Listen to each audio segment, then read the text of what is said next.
this to come up.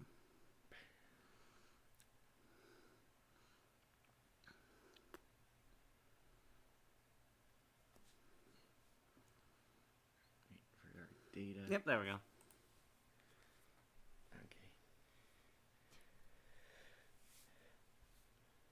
Alright, just waiting for... Ready? Yeah. 5, 4, 3, 2, 1. Rangers in space. Hey, Wolfpack, we're back, and this time I have a special guest star. Ironically, the channel's owner, Wolf, is here, my brother. Yep, finally decided to come on one of these. Yep, we're doing the last ever Power Rangers show of the Zordon era. Don't worry, there's like 50 more. But yeah, we're talking about one of the greatest hits, Power Rangers in Space. Let's rock it! 3, 3, 5, PB. Eject, yes. The eject button. Yep, talking about one of the greatest Power Rangers series ever, Power Rangers in Space, which was originally going to be the last ever Power Rangers show, but it did so good that it saved the franchise. But it was a finale for the Zordon era. Alright, making sure my mic's on. Yeah, my brother Wolf is here because Wolf actually watched the show with me this time. Yep, this is one of the ones I really love. Yeah, Power Rangers in Space, it is a classic. It is top peak Power Rangers. Yeah, even today, it's still actually pretty good of a story. Yeah, it's one of the best Ranger shows ever. This one actually did kind of push the envelope. They tried their first attempts at real serialized storytelling, a lot of darker and edgier story arcs, a lot more grand stakes than the usual Power Ranger stuff, a little less comedy, there is some, of course, but a lot more serious and high stakes. Characters actually died for the first time on this show. Yep. So yeah, it was pretty big, especially a huge apology after Turbo, one of the infamously worst series of Power Rangers.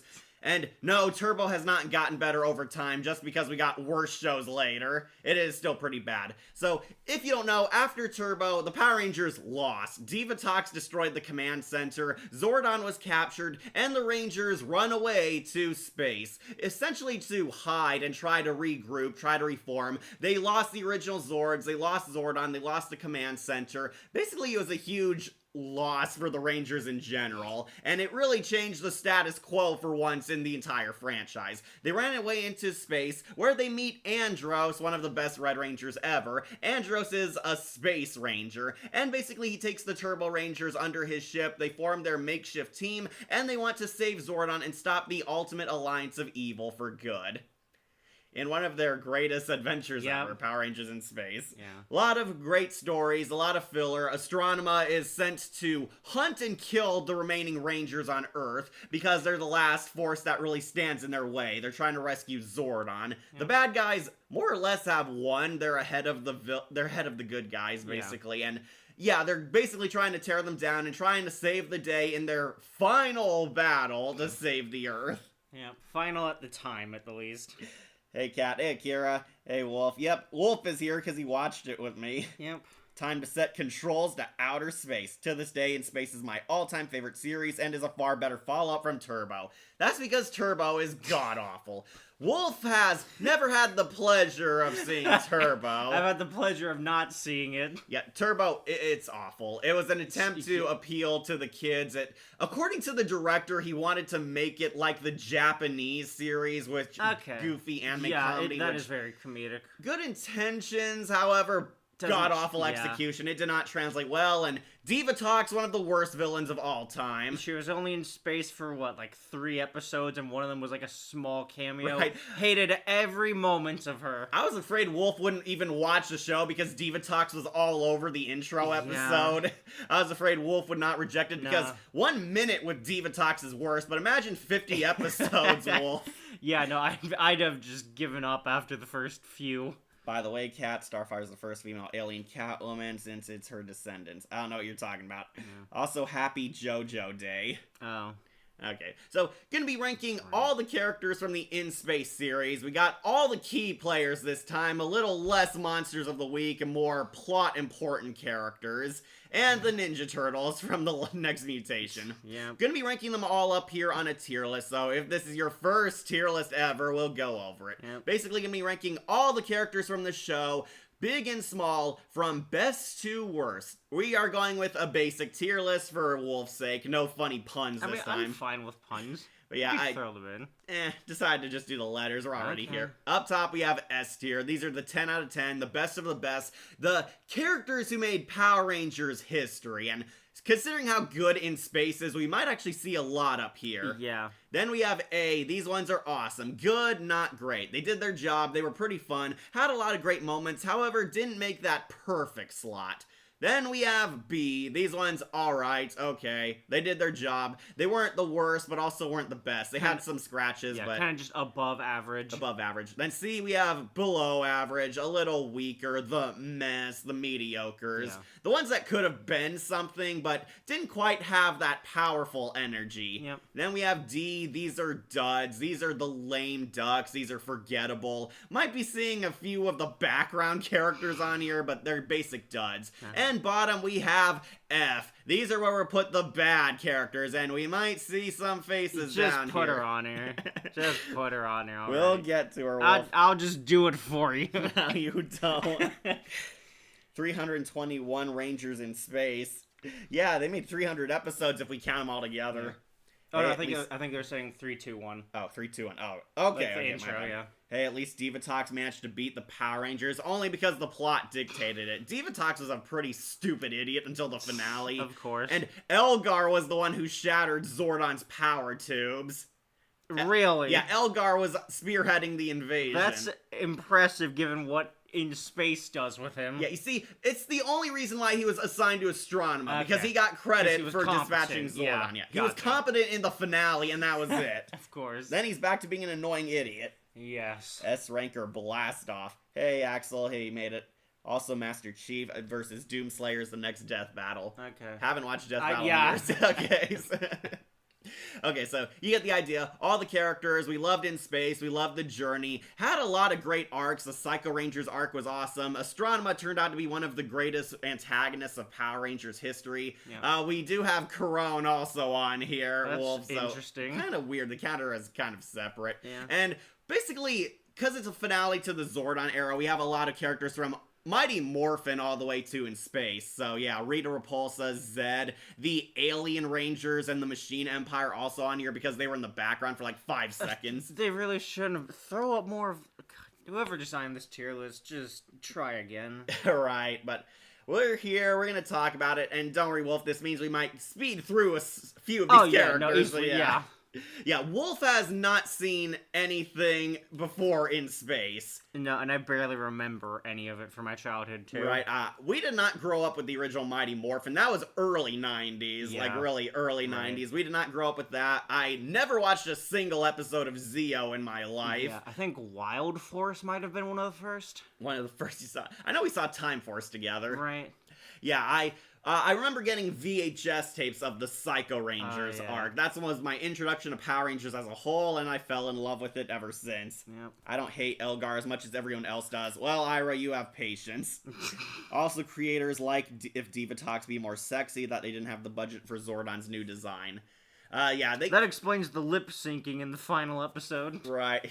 He kind of had that. Zordon has like this weird kind of blurry mouth to hide the fact that he's badly dubbed and synced. Right. It's been that way since Mighty Morphin. I think the movie is the only one that got it right, but that's because they completely redid the effects. That's impressive. Zeo is pretty good, all things considered.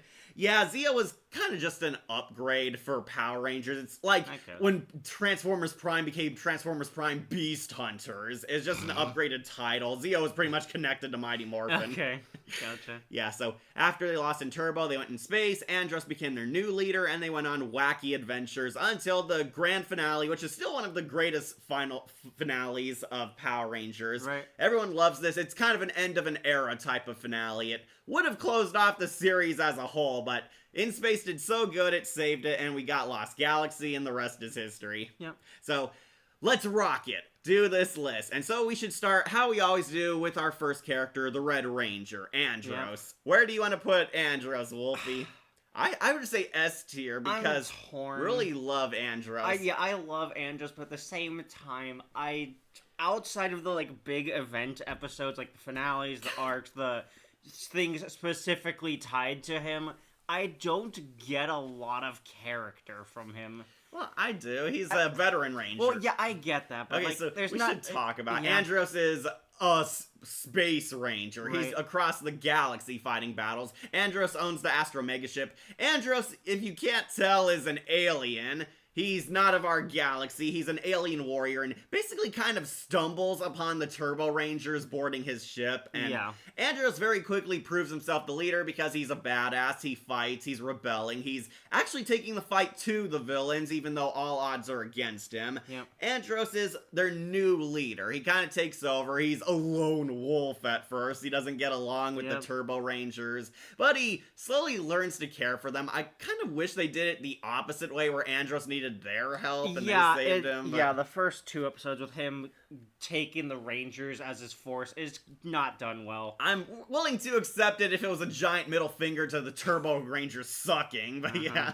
He saves the Turbo Rangers. They get into wacky hijinks. We find out his buddy Zane is in Nora Freeze's cryotube on the Astro ship somewhere. And his sister, Corone, has been kidnapped since childhood. He's trying to find Corone, and it's a big mystery where she is. He has like this locket or of the per picture in it, and Astronema conveniently has her own locket with her missing brother in it. I wonder where she is. But yeah. Yep. So, Andros Wolf is a fan favorite Red Ranger. He's a fan favorite of mine. He's a As a child, I loved him. It's just now, it's just kind of like he does have solid characterization. I just kind of wish there was more. right. It happened like kind of intermittently in Yeah. between episodes, big events. His Yeah. looking for his sister. So- Darkonda is more so his arch enemy than Right. Astronema, and Ecliptor also has like a fight. Ecliptor's always besting him until the final battle where he finally wins on his own. Right. So I guess I can put him in S, but like there's gonna be people above him. Well, I'd say. this is the reason why. The finale. In the Oh, yeah, finale, no. he's the one who mercy kills Zordon, basically. Zordon Yeah. can save the world. The Earth and the galaxy are under attack. The villains are winning, and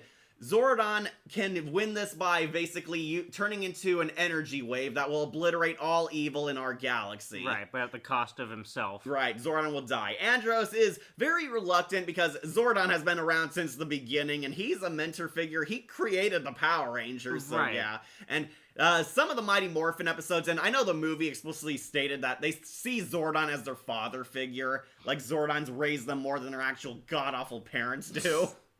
So, Jeez. it is a hard choice because Andros has to kill Zordon. He has to sacrifice himself, and Andros isn't willing to do it because Zordon's the ultimate good in the universe, and he's basically the hero of the Ranger Yeah. Empire. So yeah, basically, Andros fights Astronema and Ecliptor, accidentally kills Astronema. He like deflected her energy at her Right, and and- it shocked her, I believe, into a coma or to death or Into, something. into either unconsciousness or death. It's weird. Right, and Andros saves the galaxy. That is why people like him. He does shatter Zordon's energy tube, and we get the Z-Wave, which obliterates all the evil and turns Zed, Rita, and Divatox, unfortunately, all become good humans. Yep. Yeah, you don't know this, Wolf. They were humans corrupted by 3,000 years of evil.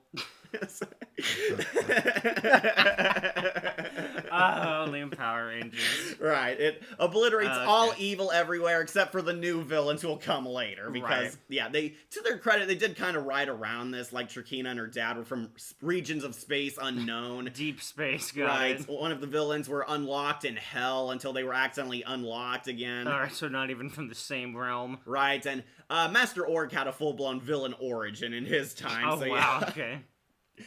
Zordon actually didn't create the original power coins. Well, he did pass them on to the new Rangers.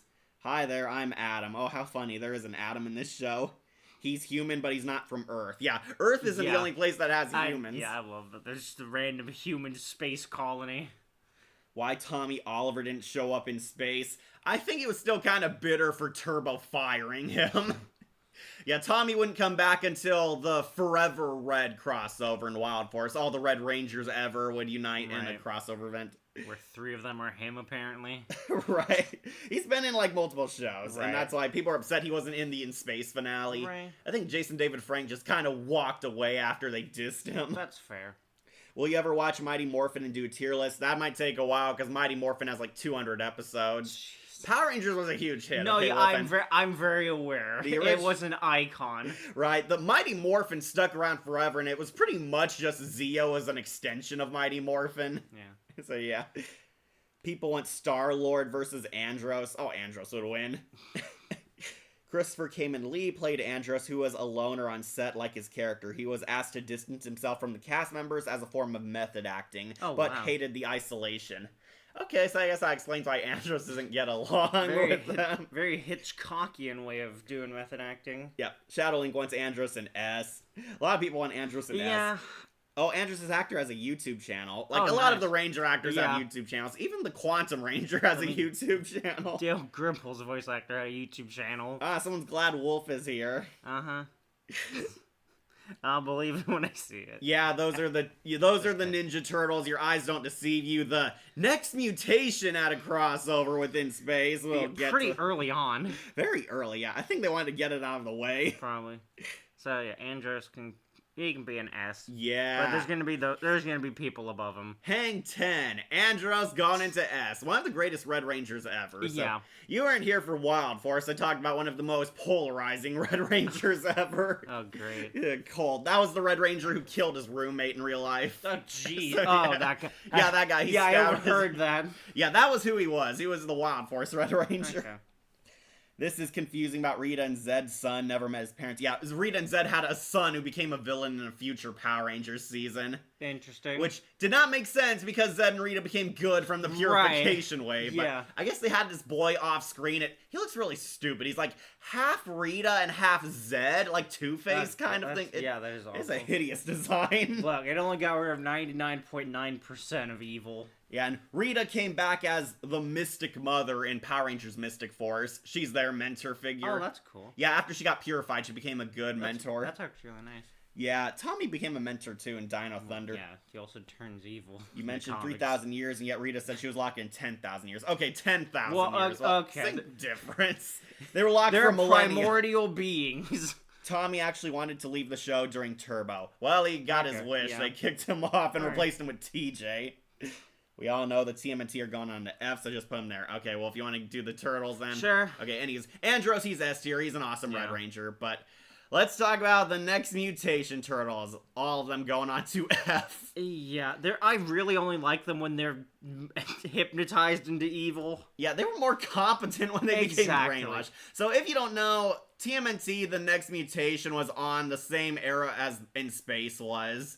And basically they cross over when Astronema needs powerful warriors to kill the Power Rangers for Right. her. You're there, okay. If you want to know more about how awful it is, Phalus has an entire series dedicated to it. We gotta find a new way. Yeah. So, ironically, the Turtles, these are the worst incarnation of the Turtles until Michael Bay's movies because they're annoying, they're stupid, but when Astronema brainwashes them to be evil, they're a lot more competent and dangerous. Yeah, there's no silliness to them. They're like completely business oriented. Yeah, it would have been so awesome seeing the Rangers and Ninja Turtles meet, but they got the worst Ninja Turtles ever. Basically, Astronema shows up and brainwashes the Turtles into basically going undercover and sabotaging the Astro Megaship and killing the Rangers from within. Astronema nearly takes over Decca's system when she's turtleized. They take over and the Ninja Turtles nearly kill the Power Rangers. However, it leads to the Rangers versus the Turtles, and they use a weird ion storm that basically electro zaps the brainwashing evil energy out of them. Yeah. The next mutation is a god-awful show. It's juvenile, it's stupid, it's kind of the Teen Titans Go of the old generation. Yeah. The Turtles are incompetent idiots, everything's played for laughs. Not once is it dead serious, and these Turtles, the suits do not look very good. They tried to No. copy the movie suits, but they look a lot faker and cheaper. Someone actually said Mikey's shell falls off in one of the fight scenes That's in the hilarious. background. I had to see it again. But yeah, the Turtles suck just as much as they do in their original show. Yeah, thankfully they were only relegated to one episode. Yeah. Also, I think Morphin Masters is in the history of the Morphin Grid. Yeah, the Morphin Grid is like Power Rangers heaven. Yeah. Since they are the first creators. Well, I hate Cosmic Fury, so we're not going to talk about it. Of course, the one TMNT was hated was... has what's her name? Venus. Yeah, Venus Yes, de this, Milo. The yes, girl this is the turtle. origin of Venus de Milo. Yeah, a lot of people do not know there was a 5th turtle. It was the first female turtle, Venus de Milo. Yeah, And- named after the statue of the woman without arms. Yeah, it's like, okay, so even Phalos pointed this out. Venus could have been a great character, but she had no personality. She was just the chick. She Right. was the token girl. She used magic as her weaponry, and it was not really explored, and basically BS new anime powers in their Right. show. And all 4 of the guys all wanted her. Yeah, which is weird because she was their sister. Right, well, they weren't family, technically. Ugh. They rewrote it.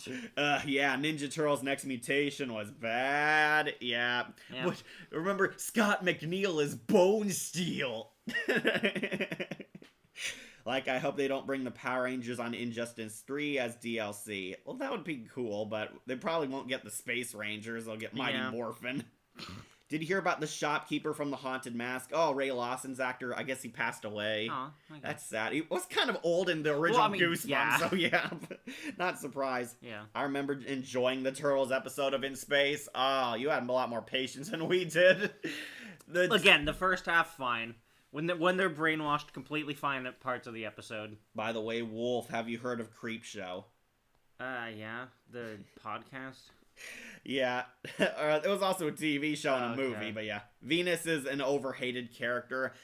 Even the I mean, creators yeah. hated Venus. They didn't like her, that she was injected into their franchise, because the creators did not make her. It was an invention of the show. Right. And it's just a ratings trap. It was a ratings trap because TMNT was popular and Power Rangers was popular, and seeing them together would have guaranteed a lot of views. Yeah. That was it. And did not like their episode. I wish the turtles died hovering out in space. They could somehow breathe in space without oxygen. Look, humans can breathe in space without oxygen, too. Oh, he did? That stinks. Yeah, Ray Lawson's actor died. Okay. Yeah, he sadly passed away. Okay, very sad. R.I.P. Shopkeeper and Ray Lawson. I'm glad Batman vs. TMNT never showed Venus de Milo. Me too. Alright, so, yeah, the Turtles, they're F. They're just as bad as they were in their original show. Next Mutation never happened. Let's move on. Alright, so, we should talk about the villain, Astronema. Yeah. This is the real villain of In Space. Astronema, the big bad princess of evil. Astronema is Dark Spectre's right-hand woman. She is replacing Divatox to dispatch to assassinate and finish the Power Rangers while they're on the lam. Yep. Where would you put Astronema? She is also a classic for I many know. people. A lot of people. I love how every time she loses, she just has another plan. Right. She doesn't cry like Divatox No, does. she's constantly ready for this battle to continue. So, once again, it is complete 180 from Divatox. Astronema was a scary, competent, dead serious villain, at least by Power Rangers standards. Yeah. Basically, a lot more competent, a lot more smarter. Even in the pilot, she notices Andros hiding as a spy in their meeting. Right. She is dispatched and a replacement / apology for Divatox, who was a goofball villain, while Astronema a lot more lethal, more cold, calculating chess master, badass evil space princess like the Dark Queen of Battletoads for many people. A lot of people found Melody Perkins hot as her space girl persona. It's hard when she keeps changing her hairstyle. Yeah, she changes her That's hair. the most She's like annoying part of her. got purple hair in this pic. She also has blonde, then she has red, then she has that weird brown one when There's she's also- cybernized. Yeah, I want to say She it was had a white blue. one. Yeah, she was introduced with the blue, I think. Venus should be given a second chance. No, she should not. I mean, Ira, they're let her giving die. it. They're giving it to her in the comics. Yeah, she's in the comics, but no one wants to see her in the shows. I'm glad they never used Astronema and Beast Morphers since they are in Power Rangers database. Love Astronema, fantastic villain, way better than Divatox. Yeah, everyone's better than Divatox. Yeah. Very calculating, even fights the Rangers herself sometimes. Yeah, Divatox is a lot more afraid to get her hands dirty because Yeah. she was a woman child, basically. Astronema a lot more in the front lines. She is literally spearheading this operation. Right. Hell, one of the operations is her going undercover as the Yellow Ranger. Even fights the Rangers herself. Yeah. Becomes even more sinister after she gets reprogrammed and brainwashed. Yeah. Yeah, she became a Borg, and yeah. Right. Okay, so spoilers. It turns out she's the sister of Andros. Yeah, I say spoilers, but the show's like It's 30 pretty years old. obvious. It's very obvious. She has a locket. She's trying to find her family. She's apparently was adopted by the bad guys. Darkonda kidnapped her as a child, and she was raised by Ecliptor, and is Dark Specter's, like, #1 assassin. He actually does show a lot more invested interest in her. Right. Basically, she is a very valuable asset to them because of her alien heritage, and... He also places a lot of trust in her. Right, and once she even turns good, has her brainwashed and reprogrammed because she was that irreplaceable to him. Yep. Basically, Astronema was lied to all her life. She was tricked into believing the Power Rangers murdered her parents, that they were responsible for KO-35's destruction from their Yep. carelessness. However, it turned out this was all a BS lie. She is Corone. She is Andros' missing sister. They are related, and they actually managed to free her. They almost saved Zordon, but it turned out to be a trap. Corone does prove herself that there is good in her, that Andros' sister is there. She tries to help them stop a comet, an asteroid that was flung towards Earth. She goes to Right. the computer to try and sabotage it. However, in a dark twist, she and Ecliptor were both brainwashed and turned into cyborgs, forced under Dark Specter's control. Yep. She gets captured and reprogrammed evil. We do not have a picture of her Borg face, so There's sadly. not a whole lot. It's just like a little ding, like a dongle. She has thing like a attached to 7 her of 9 forehead. kind of looking Yeah. thing on her face. Yeah, basically. Right. She's brainwashed into being evil, and she is the endgame boss. She becomes a lot more sinister when brainwashed. The programming worked too well. She sabotages Dark Specter, Yep. has the Psycho Ranger slowly drain his power so she can assassinate him. However, Darkonda took advantage of that himself. He torpedoes Dark Specter, and then they both get killed, meaning that Astronema is on the loose without, like, a controller. She's, Right. like, completely off her leash. Astronema is kind of Kylo Ren, but the good version of him. I would actually say that. She's the good Yeah. version of Kylo Ren. Yeah, I guess. Basically, and she goes nuts. She tries to take over the Earth herself, and Andros has their Star Wars final confrontation. He invades the ship, tries to save Corone one last time, accidentally kills her. Then Yeah. he fights Ecliptor and finally bests him, but he shatters Zordon's tube, and the Z-Wave wipes over everyone, and Corone almost dead from the battle, but his magic Pikachu tears managed to bring her back to life and turn her into normal Corone down Yeah, here. that was a weird scene where it just wipes away all the Astronema stuff and she's just normal looking. Right, I think the Z-Wave played a huge part Yeah, in it it. really should have just been the Z-Wave. Yeah. Okay, so we'll talk about Astronema as a villain. Where would you put her villainy? She is, again, I one of the know. fan favorite I Ranger could villains. put her. So personally, I prefer Trakina from Lost Galaxy. Yeah, She I was know. a lot I haven't cooler. seen her, but you're gonna keep singing her praises. Well, she was hot too, and she was also Uh-huh. kick-ass and pretty much an irredeemable Astronema is what made her cool. Alright. but- I could put Astronema like above Andros. Really? Yeah, Okay. yeah. Astronema Both going on to versions are- S tier. Even Corone. Not Corone. Corone really didn't have Okay, a so whole this is Corone. So lot. she gets more in Lost Galaxy. So I mean, yeah, definitely. after had, she like, loses what, her Astronema powers. 2.5 episodes. Right, well, we see her briefly flirting with Zane. Remember, Astronema was fell in love with hilarious. Zane, and they had a Right. forbidden romance going on. Yeah, the star-crossed lovers. Yeah, Astronema and Zane have a relationship, and they want to date, and pretty funny. Apparently impressed her with a marshmallow, so yeah. Yeah. Really love her. Yeah. Alien girls are easy, so yeah. Yeah. So she gets a lot more in Lost Galaxy, Wolf, after she's freed from her brainwashing. After In Space settles, apparently later in Lost Galaxy, she's posing as Astronema and committing, like, good. She's using her villain identity to breach, like, villain meetings Okay. and enter the underworld only to sabotage it within. At one point, she manages to get Kendrix's Quasar Saber when it's at a villain auction. Oh, nice. She, like, steals it before Trakina can get her claws on it. Okay. And, yeah, basically she undergoes a redemption arc that's finished in Lost Galaxy, becoming Yeah. a full-on pink Power Ranger. Kendrix chooses her to be her replacement, basically. Yeah, it's... Well, Kendrix's ghost, Okay. basically, yeah. But that's all Lost Galaxy. This is In Space. Yeah, where And she here barely like, did anything. yeah, she barely did. She did try to show that she could be good. There was like 2 episodes where they could not trust her, but they had her as captive, and they're like testing the waters with her, kind of thing. I really liked it because it's not just an immediate, oh yeah, you're a good guy now. No, they actually do not trust her, and she has to wait on them to see if she earns it or not. And I was honestly surprised by how well they crafted it for like Saturday morning cartoon. Astronema is better than Blackfire. That's who she kind of reminded you of. Yeah. Blackfire. Well, especially in the voice. I've said this to Kat, but like, there's a couple of times where I actually confused her with Hynden Walsh. The voice just got to me. Yeah, Melody Perkins. Yeah. Melody Perkins was pretty hot too. I remember her on a lot of rom-coms, and she Right. was in Malcolm in the Middle as the hot babysitter. Oh, nice. Yeah, Okay. Astronema. I wouldn't want to be a Power Ranger anyway. Meanwhile, in Lost Galaxy, Yeah. irony. Yeah. Or the bad version of Broly from Dragon Ball Z movie. I don't know. I don't know. I don't know. I Dragon Ball Z I know well. Broly, but I don't know about Master Vile is next. I remember that picnic scene with Astronema. Oh yeah, she's in the forest with her romantic that. picnic. She's Yes. probably like a whole chicken with that. her. Right, Zane's in the like silver tux. He's got the roses. Yeah, and he's late because the monster clipped or dispatch ruined their date. Right. And so she believes he stood her up. And then we see they're still secretly pining for each other. Right. Well, yeah, of course. And I guess they hook up in the finale. We see her like with Zane a lot. Yeah, but They're like, probably gonna start. You went out on a date with my I sister? love that. Yes. Well, it wasn't really a date. That makes it sound kind of I know. worse.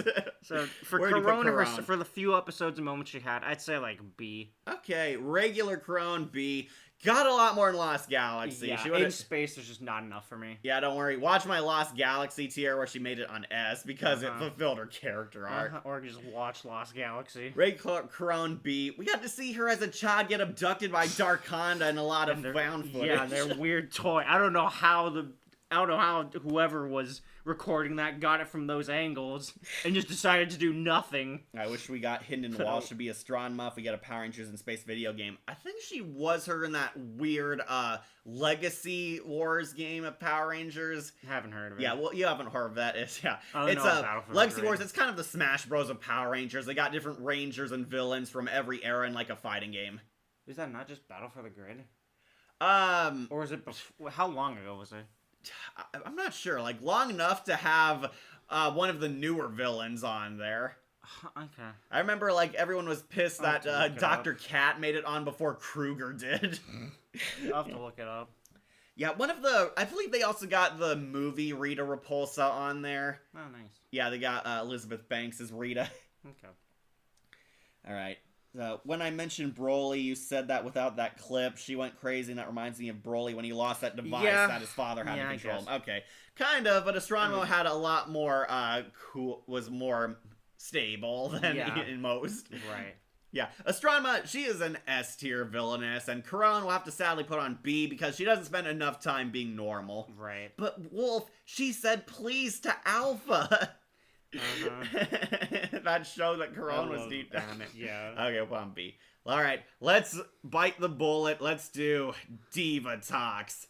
Diva Talks, the F. former villainess of Turbo, F. going on Yeah. to F. She is the worst Power Ranger villain of all time. Hated her then, hate her now. No, the fact that we got worse Power Ranger shows did not redeem her. Hate Diva Talks. Screw her. Fuck the Talks. Diva Talks is god awful. Hillary Shepard can't act to save her life. She's not funny. She's not well written. I am so glad her arc was abandoned and given to Astronema about being the missing sister who gets redeemed. Yeah, she's only in like 3 episodes. I hated her. I hated hearing her every time. It just reminds me of Bobcat Goldthwait. It's normal, emphatically over the top, and then it just kind of stays up there. Yeah, so Wolf unfortunately didn't have the pleasure of Turbo, and Diva Talks sucks. Yeah. She was there in the movie, the Turbo movie, and basically became the new villain. If you don't know, Diva Talks is a space pirate plundering the galaxy. You went over this in Turbo tier list, didn't you? We didn't do a Oh, you Turbo didn't tier do list Turbo? because, yeah, Okay. this is why I'm It's talking awful. about it now. Okay, never mind then. Because Turbo Pop is off. so awful, we're not going to do a tier list on it. I hated Turbo, and Diva Talks was just the cherry on top of a shit sundae. Diva Talks, god awful. Basically, she's a psychotic woman child who's a grown-ass woman who acts like a bratty teenager. Her actress was basically a comedian. They tried to make her funny. She's over the top, tried to play it like a 60s Batman character, but Not worse. fun. She's annoying. She kills the tone. It didn't help that In Space is advertised as one of the better serious Power Ranger shows, and every time she's on screen, I wanted to shoot the screen. Like, you all owe my girl Vipra an apology. I would rather take her wooden acting over this screaming psycho woman child. Divatox hated her. I was afraid Wolf would quit the show because she was all over the pilot. So, unfortunately, we do have to talk about her because it's her fault that the Rangers run away in space. Divatox and Elgar invade the command center and destroy basically the classic base that's been here since Mighty Morphin. They manage to find the Rangers, they destroy the Zords, they capture Zordon, and Divatox wants to take over the manhunt of the Power Rangers, but even Dark Spectre finds her annoying and downgrades her, so we have Astronema taking her place, and all Divatox does for the rest of the series is cry and throw petty bitch fits over how better Astronema is. And it is very satisfying as a Rangers fan how often she's put down and Astronema easily one-ups her without even trying. I do hate that they made her good, because even there, her acting is still as bad. Yeah, her acting as good girl is bad too. So, Divatox mercilessly loses in the finale, but she gets hit by the Z-Wave and purified, where we see her actress without the goofy makeup and costume on. But then in a weirdly long dress. Okay, so Wolf doesn't know this. There was an aborted arc where Divatox was related to the mentor of Turbo, Demetria, and this is kind of resolving that plot thread. Demetria was the mentor of Turbo, and basically she was this mysterious woman in white, and she wears the same dress like Divatox does after she's purified. Okay. Basically, Divatox was supposed to have Astronema's arc of the missing sister. Divatox was taken and raised evil, and they were going to have Demetria and her reunite and redeem her. However, this did not pass because everybody hated Divatox, so they gave the character to someone else. They gave that arc to a whole new generation for Power Rangers. Yeah, basically, Divatox and Demetria, the Turbo Mentor, were sisters. They were twin sisters played by the same actress this whole time. And yeah, basically, it was a big mystery that they were related, and it never got resolved in Turbo because the ratings kind of went downhill and nobody liked Divatox. Did she at least do a good job acting Demetria? She was kind of this enigmatic, always speaks in riddles, kind of trying to go for like a wise sage mentor. Acting-wise, not very good. Okay. Not good either. Dang. Basically, a lot of people also didn't like her because she replaced Zordon for the Turbo Mentor. Yeah, that but doesn't help. yeah, her actress basically wanted to show she had range, so she played like kind of a serious character, but she was a bit stiff. They were trying to go for the mystical angel kind of approach. Right. And as Divatox, more loud, rambunctious, and over the top. Basically, when she gets hit by the Z-Wave, she looks like how Demetria did in Turbo, and it would resolve the arc by showing that, yeah, they were twin sisters after all. Okay. So, yeah, she is one of the worst villains in Power Rangers history. No, Turbo is not better in comparison just because Samurai sucked, Megaforce sucked, and Operation Overdrive really sucked. Turbo is still god-awful after all these years. Yeah, I do think they were sisters, Axel. Like, Divatox is hot, but Starfire's hotter. One time, a Power Rangers fan once told me he got excited down there in that scene where Divatox had the pedicure scene and she had those... What the hell? I don't know why you're telling us this. They're Please weird, don't. man. Divatox, she is F. She was easily the worst character on this list. She brought down In Space's quality every time she was on screen, and she had like 10 minutes of screen time altogether. Wolf hated her, and he's never even watched Turbo. That says it all. Divatox, F. Screw this villain. Okay. Alright, let's do a Ranger next. Let's talk about Cassie. Oh, God. Okay. Yeah, let's do it. Pink Ranger. Yeah. Cassie, S tier Yeah. or A? S tier. Strangely enough, I really love Cassie as a character. I know Kat keeps trying to say she's hot. To me, that's not even part of the equation. She's like a 7 or 8, I'd say. 7 or 8? Yes, well, okay. When she has the twin tails, it's worse. But, like, yeah, she's not over the top pretty. She's just kind of normal. But she is very feisty as a character. She is always fighting, even when the odds are against her. In the first episode, Astronema has her by, like, the chin and, like, the classic villainess holding the hero. And she's still fighting, even though she's bound by 2 of the Quantrons. Defiant to the end. Exactly. Wait until we get to Lost Galaxy. Those are perfect 10 women Yeah. in there. But yeah, Cassie, she is one of the one of the best Pink Rangers ever. Personally, I think Time Force's Pink is way better because she had a more in-depth character arc. And a lot of fans love Kimberly, but that's because she's classic and she was kind of the fanboy crush for Power Rangers. Cassie, she is great. So this was kind of a huge redemption show for the Turbo Rangers. The Turbo Rangers were not very liked. They were a lot more juvenile, more selfish, immature. They had some interesting stuff going for them, but fell very short because Turbo was a lot more juvenile and more basic for Ranger fans. Yeah. Cassie wanted to be a singer in Turbo. She wanted to be like a rock star singer, and the joke was her singing voice was awful. Of course. She had like a very screechy voice, which kind of weird because Patricia J. Lee actually did have some good rock music videos and rock moments in the show. I always love when that happens, when you have like an actually talented singer have to portray themselves awfully. Right. So Cassie basically is now the feisty Ranger. She took a level in kindness in the show. She's a lot more the moral compass of the Rangers. Yeah. In the original show, she had a crush on the Phantom Ranger. This is sort of followed up in Space where they meet again. Right. Cassie had a crush because he's the mysterious bad boy with the heart of gold. Classic. Right. Cassie really loved her on In Space because she got a lot more to do. I liked her petty bitch fit with Ashley over cleaning. Yeah. Yeah, with that being later in, that also really does make a lot of sense that she would get that way. Right, well, she's the girl. Girls clean. Hey, Femmwolf, get back to cleaning the toilets. Uh-huh. Yeah, Femmwolf understands.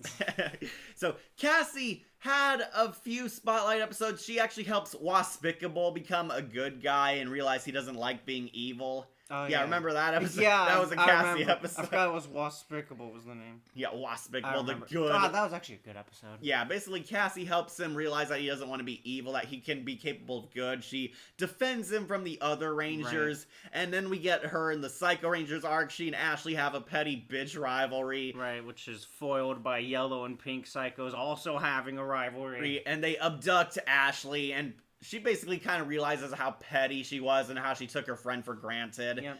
Pink Ranger has like a meltdown because she blames herself for losing Ashley. Then Ashley manages to save herself and realizes that she was lucky to have a great friend like her. Yep. They make amends and then fight over who gets the clean, and it turns out to be a con on the boys to get them to clean. I love that. Yeah, we'll clean. We will. Like how Andrews and Carlos are getting roped into this.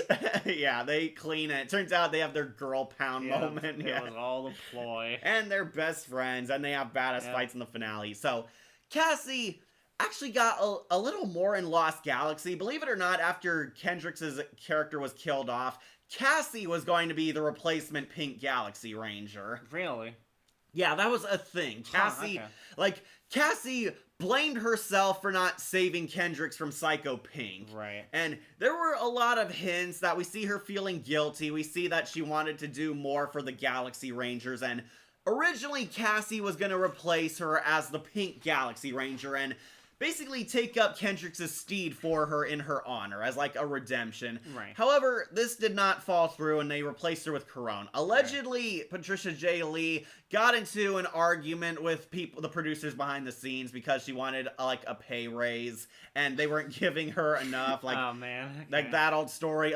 There's always a story about the Ranger actors wanted pay raises because they weren't getting paid enough to deal with this. And we're basically starring on a lot longer shows than their contracts warranted. Right, so she wanted basically a little more. They decided no, and then they kicked Patricia J. Lee off and had Corone appear later. Yeah. So it would have been nice to see her in Lost Galaxy, but she and Kendricks actually had a lot of chemistry in that show. We Pinks have to stick together. That was actually a line. Sorry, catching up on comments. Turbo is okay, but better than Eternals. No, it is not. I would take a bad movie over a bad 50-episode series. Patricia J. Lee was Cassie Chan. She also voiced Jill Valentine in RE5. Yeah, that always surprises me. Yeah, her ethnic heritage. She's Korean-American, but speaks Korean and Spanish. Oh, that's pretty cool. She portrays Hara Suzumiya in the live-action Adventures of the Essos Brigade. Don't know who that is. I know she's Jill Valentine. Oh, she was in Cowboy Bebop. Yeah, I remember looking that up. Yeah, she was supposed to be Galaxy Pink. Yeah, I brought that up. She almost was, but the greatest villain of Power Rangers, money disputes. Yeah. Yeah, she's better than Cassie, than my ex-friend, and Cassandra. Don't know who you're talking about. Okay. Yeah, I thought the Pink Ranger was Asian. She is Asian. Yeah. She's Korean. That is Yeah. Asian. So yeah. Are you Chinese or, Or Japanese? Yeah, she's Korean. Really like Cassie. She's spunky. She's Yeah, all that. She kicks butt. I My think she's honestly, my pretty. favorite character in space, I'd have to Really, say. you liked her. Yeah, yes, I love her. So, if we adore watch her. Time Force, I think you'll love Jen. She's one of the greatest Pink Rangers of all time. We'll see. But yeah, Cassie, we'll put her on S. She's a classic. And she actually did come back for the Mega Force event crossover as one of the many Rangers from different eras cameoing. Yeah. You probably I didn't know, see. I mean, I know Megaforce is awful, isn't it? Yeah, it is. Yeah. But yeah, people So- liked it because it was great seeing But yeah. characters from the 90s coming Yeah, back. at the same time, I think that's fine. And Patricia J. Lee still looks pretty hot today, so yeah. We'll put her on S tier. She is an almighty pink. Alright, let's knock another villain. Want to do Ecliptor or Elgar? Elgar, I think he's much quicker to do. Alright, Because Elgar. there's not a lot to him. He's just This the is jokester. Divatox's nephew. Where do you want to put him? I might put him on D, yeah. because he had some funny moments. Yeah. Alright, Elgar. This is another villain carried over from Turbo. Elgar spearheaded the invasion of the command center, which is the only reason why he got the job serving Astronema, because Dark Spectre assigned him to her. And basically, this is the goofy comic relief villain. I'm kind of confused. You want Dark Spectre destroyed? Don't need to draw me a picture. Yeah, the thing is with him is that I think he's funny as the butt of the joke. Right. Where, I like, he's love being Astronema threatened throws or- him as a chew toy for her space Kind of pet. sad we never got to see the pet, but oh well. Yeah, that was a cop out. I thought it'd be a final boss or something, but but no, yeah. just a recurring bit, which yeah, that's fine. But every other time he's on screen, they just keep throwing jokes. He does not shut up. Yeah, it's That's- kind of the aftertaste of Turbo carrying on this show. And I'm glad that later in the series, there's just like a long section of episodes where he has 0 appearances. I forgot he was in the show until he came back up. An annoyed Ecliptor. Yes. You get a handshake from me, buddy. I'm stupid. Yeah, he was Yeah. goofy as hell. He's sometimes got a good laugh here and there. He was Sometimes. a lot more tolerable than Divatox, but only just barely. Yeah, at least his voice was kind of nice to listen to. It's not god awful. Right. There's always a goofy comic relief minion in the Power Rangers, and he is definitely one of them. His best scene easily when he's killed by the Z-Wave. I loved Wolf cheered when this happened. The Z-Wave, he disintegrated him, and Elgar finally died. Yes, finally free from him. One of the most satisfying deaths in the series. Yeah, I put him on D. He was annoying. Derek Stephen Prince played Elgar. He was also Ken Ichichiao and Vmon in Digimon Adventure 02. Did not watch that. Okay, he's in a lot of Digimon stuff. Okay. Also, he was Tyre Org on Wild Force. I'll have to listen for him again then. Wasn't his counterpart the main antagonist in Super Sentai? If that is, that's sad. I haven't seen all the old Sentai. You haven't gotten there? I thought you were watching it. I think I'm watching like one of the newer ones. Because I know my friend only had up to episode 4. Yeah, Wolf is not a fan of Elgar, and I kind of understand the hate for him. Like, every time he appeared, the mood got a lot goofier, even in dark, serious. And again, he just wouldn't shut up. If it was like 1, that would be fine enough. But then he just goes off for 3 until Has he like leaves. his stand-up routines all the time. Hey kids, I'm stupid. Yeah. It only ends when he goes off the screen. I love that he died. He was completely vaporized by the Z-Wave. He didn't get redeemed. He also didn't do anything aside from that. There was no fighting he did. You'd think he would get it in the finale, and it's like shown him being ready, I think, but he doesn't get an actual on-screen fight. Kind of an atonement for how he was all over Turbo. He was a lot in the front lines fighting the Rangers. God. He was basically Divatox's main enforcer. And even she didn't like him. So yeah, Elgar going on to D. Okay. Let's talk about a good villain, Ecliptor. Where do you want Ecliptor, Wolf? S. S? S, I think he's fine. Is he better than Andros? I'm trying to think on that, because once again, he has that kind of just like one portrayal. There isn't much to him, but what he does have is still also really good. Every cubic meter of me is made of evil. Yeah, he also has a really cool design. I really love the kind of old school VR thing. Right, got those weird Tron lines, Right. got this cool rock monster blocky kind of look. Right. This is Ecliptor, Astronema's real right-hand man. He's basically the knight in shining armor for her. Yeah, her Black Knight, the Yeah. father figure who raised her. Ecliptor is kind of a noble demon. We would see a lot more of this type of character in future Power Ranger seasons, Wolf. Yeah. Ecliptor was actually the first of his kind on this show. Right. He's a warrior that has a moral code, his own standards. Yeah, he wants to beat the Power Rangers in a fair fight. Is the one big thing, because he's paired with Darkonda, who is the trickster. Yeah, Darkonda's a lot more evil and irredeemably bad. Ecliptor, a few more morals, more higher standards. However, he does want to kill the Rangers. He is also kind of an archenemy for Andros, because Andros could never best him by himself until the finale. Right. Yeah, Ecliptor, basically a master swordsman, a truly powerful enforcer. He follows Astronema's every command, cares for her, and we do see he has like a father kind of relationship with her. Right. He's the only way he's the only reason she was able to escape in the half of the season. Right, he actually had a surprising good moment. Basically, he tries to kill Astronema but can't do it because he loves and cares for her too much, and he lets her get away even though she's there to spring Zordon. Yep. Basically, it was a trap. Darkonda and Dark Spectre sprung on them, and Ecliptor saves them all from Darkonda and actually sacrifices himself so they can get away. Yep. And very touching moment, honestly, and surprisingly gray morality for this character. Again, Wolf, this is kind of the first time these types of characters were done on Power Rangers. And then you do kind of feel bad for him when, after he reawakens, he's immediately sprung on by Quantrons, and then Darkonda himself is the one to make him more evil. Right, and a really scary scene Yeah, that traumatized kids. He has yeah. him strapped to an operating table and it drills to his face. Yeah, the cinematography and the shots they choose, the lighting, there's a lot of really good moments of that in this series, and it just surprises me. Yeah, it looks Because really good. I'd never think Power Rangers would have these really cool shots. Right. Open wide, say, ah! He shoves a drill in his freaking face. Yeah.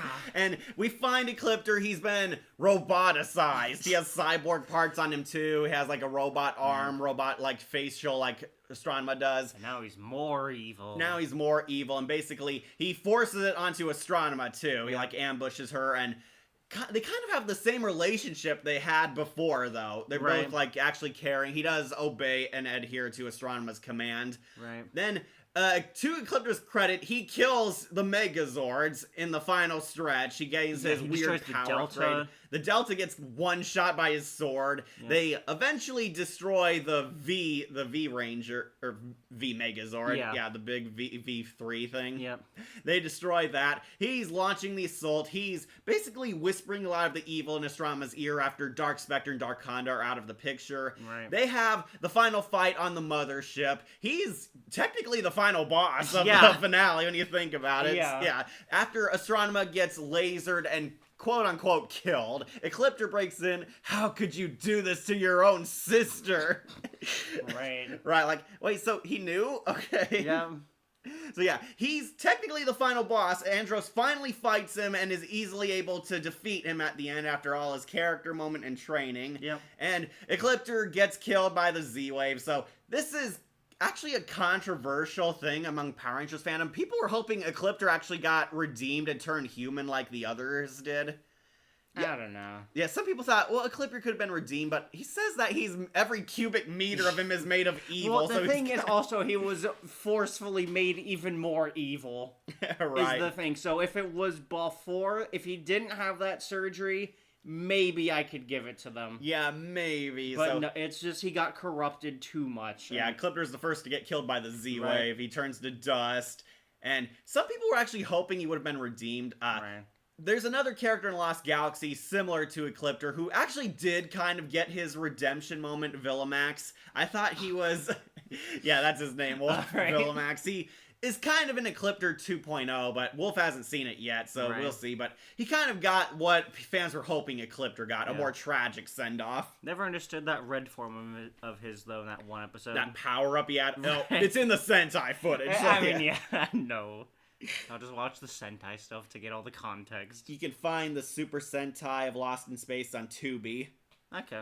Yeah, In Space is on there too. I know a friend probably has one. Oh, he's also apparently in Demon Slayer. Oh, nice. And Bleach as Uryu. Okay. I haven't watched Bleach. Ecliptor is amazing and badass. Love his design, voice, and always loyal to Astronema. Yeah, he's that minion. He's kind of the Soundwave to Astronema's Megatron. Yeah. He also has that one power in, like, the first 2 episodes and never used again. Yeah, he can take his head off and, like, shoot lasers oh, yeah, at it. Too. I was talking about the, like, Mirage thing he did. Oh, that thing. I think he was trapped in a holodeck because Carlos, like, breaks through, like, a static screen or something. I like the honorable type of villains. Yeah, that's definitely Ecliptor. Yeah. Praying Mantis is next. Oh, that's right. He also has a really good rivalry with Darkonda, even away from just the foil stuff. They even fight. Yeah, they were kind of like a Starscream and Shockwave type characters. This was the first time we actually saw the villains infighting, and it's not played for a joke. Every time a villain betrayed someone, it was a joke. It was like more of a selfish, in the moment type of thing. Here, no, it's serious. It is serious. Like, Darkonda and Ecliptor absolutely despise each other. Right. Like, Darkonda's much more underhanded, backstabbing, mischievous. Yeah. I also love that his own hatred for Darkonda helped him break free from the Dark Clipter thing the second time. Yeah, the possession. I remember you thought Dark Clipter was stupid. Yeah. Well, visually, yeah. Visually, yeah. It's kind of both of them as a hybrid. It happened in one episode, almost happened twice, but Ecliptor broke free because of his willpower. Yeah. Which I guess he didn't have the first time. But yeah. Well, he was ready the second time. And, okay, Ecliptor's voice actor was also Zen Aku in Wild Force. That's the corrupted Wolf Ranger, if you didn't know Wolf. I didn't. Yeah, the Wolf Ranger was an evil werewolf at first. He had Ecliptor's voice, and yeah, that's cool. Who he was. Basically, they had to like free him from a curse in that show. Watch that then. Like Wolf, have you heard about the Power Rangers Reject or Power Rangers anime? Nope. No, Wolf's not deep in the Ranger lore. I know there's an anime that's kind of like that. Well, actually, there were 2. There was one that was villain hero getting their romance. So that was kind of funny. And then I know the latest one was an isekai with the Rangers, and they got a bunch of the legacy actors. Right. I know those 2. So, yeah, Ecliptor I would put on S. He was definitely a different type of villain, and his and Darkonda's rivalry was very entertaining and engaging. I'd say put him above Interest, actually. Oh, really? After talking about him, remembering above all the stuff. Cassie? I know, Astronema might be number 1. I know. We'll put him under Cassie. Not put him above. Oh, really? Yeah, as a villain, there is a lot of entertainment value to him. Okay. As much as I love Cassie, Ecliptor is really fun. So, since we talk about Ecliptor, I guess we should do his rival, Darkonda. Yeah, alright. There he is. I would put him on S. Oh, yeah, definitely. Yeah, Darkonda. As soon as this guy entered the show, the story got a lot more heavy and serious. Right. I'll put him above Ecliptor, but under Astronema. He also was very tactical in the first kind of introduction of him. Right. Darkonda is our Starscream villain of Power Rangers. There's always one of these guys, treacherous second in command, has his own secret agenda, very backstabbing, very sneaky, underhanded, pretty much the irredeemable bad guy of their team. Yep. Darkonda is introduced a little after, like, the first few episodes, and as soon as this guy entered the show, a lot of Ranger fans agree that this is where the show got dead serious and good. Yep. Darkonda, basically, this guy is evil. He is creepy, he's unsettling, he's that bad guy other villains are creeped out by. Darkonda's basically a hired merc. He joins Astronema's inner circle, basically to kind of keep an eye on her, but is planting seeds of distrust between Astronema and Ecliptor. Right. Because Darkonda's a lot more underhanded. He knows things. He's the guy who abducted Karone. Because in Power Rangers, these monsters can live for like 1,000 years. So yeah, he abducted Karone as a child, but Ecliptor was the one who raised her. And we do get hints of this because Darkonda mentions, if you say anything about me, I know secrets about you too, implying that yeah, Ecliptor was definitely in on the kidnapping part. Right. Well, yeah, because it was like during the invasion of KO35. Yeah. I keep saying KO55. It's just when they pronounce it, there's just something. Yeah. So I need to read some comments. Okay. Well, I'm just tossing something. Okay. Their team is the Dragon Keepers. The Pink Ranger that have a disability with a wheelchair. That is weird if you can't get up and fight. Well, look, the Mega Energy will just do that, just like it can change a kid into an adult. Darkonda's called a villain and a traitor. Yep, he's our Starscream, alright. Yep. Darkonda, the first of many sinister villains that are just pure evil, doing anything chaotic to achieve his goals. Kind of like Deviat from Lost Galaxy. Yeah, very much. Okay. You haven't met Deviat yet. No. Deviat's the other treacherous Yeah. second in command, because we're going to get a lot of these in future Power Rangers shows. Well, yeah, if it works the first time, might as well keep doing it. And for some reason, Darkonda has the gimmick of extra lives, lol. Yeah, he has like 9 lives. I actually really like that mechanic. Yeah, I think it was to explain how this guy keeps dying in the Sentai footage and coming Right. back. Yeah, basically he had 9 lives. I kind of like that he looks like Darth Maul. Kind As of. a Power Ranger villain, Yeah. his face looks like that too. I Okay, also love that after he turns the two back to evil, they just kick him out. Right. Then he comes back without Yeah. explanation. Yeah. So- well, I guess they needed him. Really like this guy's performance, even if he does sound like Cobra Commander. Basically, Darkonda, he's the irredeemable evil bad guy. He is a lot more mischievous, a lot more sneaky, and has no shame about the evils he commits. He Right. actually tried to poison the Power Rangers with the Brilliant That's bug. right. That's his first episode. He has a bug. These bugs were the cause of KO-35's destruction. The bugs, if they sting you, turn you into an insect monster, and you go and infect or kill others. Yeah. It is a total homage to Alien, basically. Yep. He poisons the Space Rangers. They're able to fix them. He fights the Space Rangers. He apparently has a lot of these things in pods. He tries hatching his own, like, gator monsters in this weird brewery place. That's right. He did. Yeah, have that happened, and he uses Ecliptor for a lot of his schemes. They become Dark Liptor at one point. He has total control, fuses himself, and I love that he uses Ecliptor as like a human shield when they're shot at. Yep.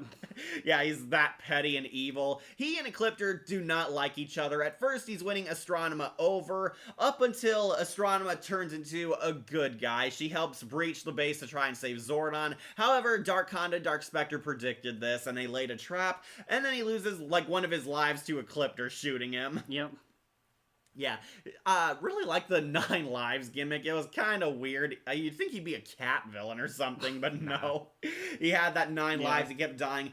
He was responsible for KO-35's destruction. Right. He was the real one. He's Yeah. chasing the rebels. Apparently, he was undercover as a Yeah, general that's in the never Resistance. explained either. It's like it's implied this guy had like power and knew these people for a long time, and Right. it was Darkonda in disguise for like 50 years or something. Right. It's either that or, as I suspect, is that he just like the guy already existed and he nabbed the guy and then replaced him. Yeah, That that seems seems more likely, but Than having 50 years with these people. yeah, that he- they've been undercover here since the destruction of their planet. Right. And in the finale, they finally invade Earth, and Darkonda finally tires of being everyone's stooge. He doesn't like being the goon. He pulls his Starscream, and he is the one who kills Dark Spectre. Yep. He steals their planet-destroying missile. They were going to use this to basically kill the Earth. However, he uses it to kill Dark Spectre. Or so he thinks Yeah. at first. King Darkonda has a nice ring to it. Yep. He shoots him in like one of their Velocifighters. Right. And he's about to kill Astronema and Ecliptor next, but then Dark Spectre uses the last of his life to take him with him. Yep. Darkonda, you traitor! He like eats him and then they both blow Right. up. That was the end of his lives. And yeah, Darkonda basically goes out in the penultimate episode before the final one. So Astronema and Ecliptor can be the true final villains. Yep. He finally got the comeuppance he deserved. Yeah, very satisfying end. Steve Kramer played him. Don't know who that is. Hi, Jon Snow. Glad you made it. Darkonda versus Darth Maul. Look cool for a death battle fight.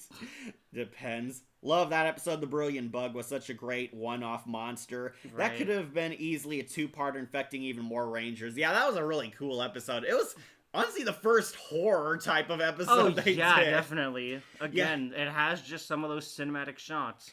Yeah, they really tried their damnedest in this series, and it's kind of shocking when you realize that the budget was cut in half after Turbo was an appalling failure. Yeah. Yeah, they tried a lot harder, and it kind of succeeded. It looked much better than Turbo ever did. Right, and also, even though I know it's because of the budget constraints, I really love that there is a lot of times where they're just fighting in their human forms. It really adds to the sense that, like, oh yeah, these are all veteran Rangers. Yeah, they're fighting without it and not using too much Sentai footage or getting the suits over from Right. Japan yet. Yeah. Well, in a way, they killed each other. Yeah, Dark Spectre and yeah. Darkana, they Yeah. both kind of Evil killed him. Yeah, def- Dark Spectre took him with him. That Yeah. was the kind of thing. He did get the last bite out of him, so Yeah. yeah. Darkana's death, pretty cool. We do have some better Starscream villains in later shows, but I would still put him on S tier. He pretty much changed the tone of the show once he arrived. Definitely. So yeah, Darkana's gone on to S tier. Who didn't like this evil bastard?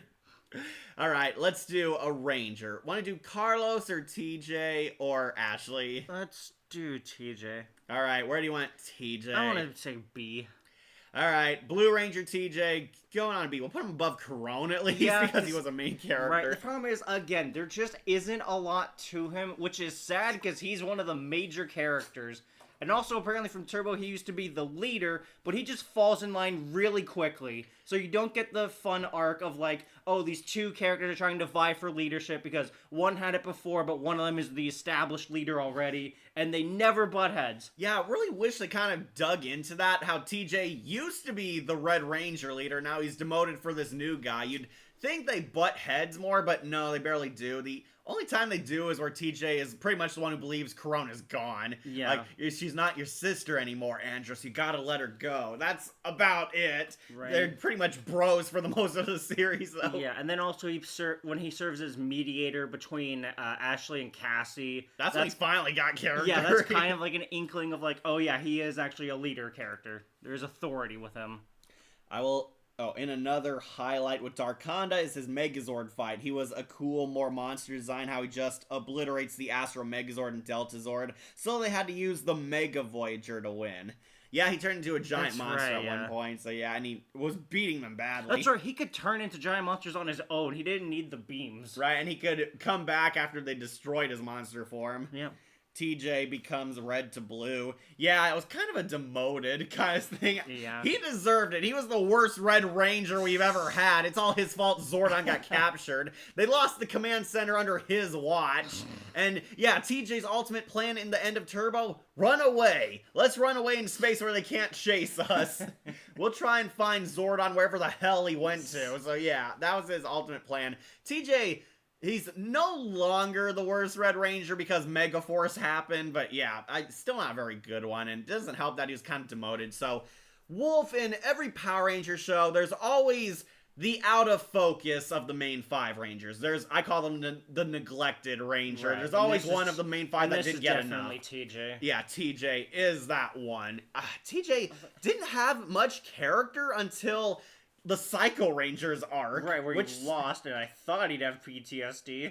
he kind of did. I mean, kind of. Oh. But then he came back as this random tactician for one episode. Right. How could you forget TJ's identity crisis? That was the worst amnesia episode ever. Yeah, I would say it's one of the bad episodes because they speed through it real quick. Yeah, it's like, oh, he transforms into the Blue Power Ranger. I must be the Blue Power Like, Ranger. they're my friends, and he remembers what happened this morning and not the rest of his life. Basketball. Okay, TJ's identity crisis, easily one of the weakest episodes because he should have got amnesia at the start of it, but he gets it halfway into it, and there's only like 4 minutes of him not remembering anything. Right. And he quickly gains his mind back, and there should have been like a heartwarming or deep payoff, a look at TJ and who he is, Right, but show some of the scenes from Turbo, maybe. yeah, because he's known most of these Rangers since Turbo, Right. and no, we get nothing. Just all the moments they hung out in space in this episode. Yeah, which is them playing basketball. Yeah, he gains his memory and he beats up Darkonda and remembers everything, and that's Yeah. about it. Then he doesn't get any character till the Psycho Rangers Yeah. arc. Yeah, I did like him as the mediator between Ashley and Cassie's bitch fit. We'll clean. Yeah. We will. Yeah. He tries to be the voice of reason, which finally some character to him. Right. Then in Psycho Blue, his obsession with trying to kill him, he suffers some PTSD, but he's butthurt that his plans aren't working. Right. Yeah, TJ's like I the didn't even most know he had plans or made battle formations until now. They spray painted all their armor blue. Right. Which, is that how that works? Like, how did they change their colors to blue? I know, right? Did they just, like, all sit down and paint over their armor? Maybe there's like a thing in like the morphers that they could reprogram. Right, so Unfortunately, TJ, after the Psycho Rangers arc, that was kind of it. He didn't get like a main spotlight. He's there leading missions. He gets moments to be badass, of course. Love his axe and it was really goofy at the beginning. Goofy CGI spins. Yeah. It was a lot better when he's jumping in midair. Right. He did lead the saving mission on Secret City. Like he was spearheading that, so he was at least effective as a leader. Got better, but. Right. As a character, I think TJ is just kind of forgettable among the Rangers. I'm sure a lot of people liked him and identified with him because he was a Black Power Ranger, but we had a lot better ones later. That was kind of a thing. TJ kind of faded away in the background. He was our neglected Ranger this season. So we're putting him on B for Blue. Sorry, catch up on comments. Right. TJ, okay, read that one. Remember how much you hated TJ as the Red Ranger? Imagine if this actor saw your video and was upset how you insulted him. Oh, that was back on my Wild Force crossover. I had all the Red Rangers, and TJ was the one worst Red Ranger because Turbo is god-awful. It's all his fault the command center was destroyed. Yeah. TJ definitely had better focused episodes in the second half, especially against the Psycho Rangers. First half, he was just okay. That's like the only thing, though, is the thing. Yeah, that was the only thing. Again, it's just the two moments in the Psycho where he gets beaten up by Wally Wingert, and when he has to sit Cassie and Ashley down and talk to them like a parent. Right. You know, it would have meant something that if TJ had all of Zane's scenes in that final battle, if Zane was the one that was... Or no, if TJ took Zane's place, leading the one where they expose all their identities. They all come out. And that would have made more sense because... Yeah, because Zane's an alien. Right. If TJ appeared, and he was the one doing that big speech Zane was doing at the end, calling out Astronema and how the Power Rangers will fight even if you know who they are. Yeah. That was a badass moment. But did they give that to Zane? Yeah, I don't know why. They gave it to Zane because I guess he was out of focus for episodes. But it would have been more effective if it was TJ because he was there when they left the Earth and now he's bravely showing who he is. Right. That would have been like a better bookends, but no, he kind of got nothing. He was just a cool badass on the sidelines. Right. And TJ came back in Mega Force, played by the same guy years later, which I know it was nice to see him. He had his space uniform and not his Turbo, of course, which made it a lot more confusing because he was a Turbo Ranger again in Wild Force, but yeah.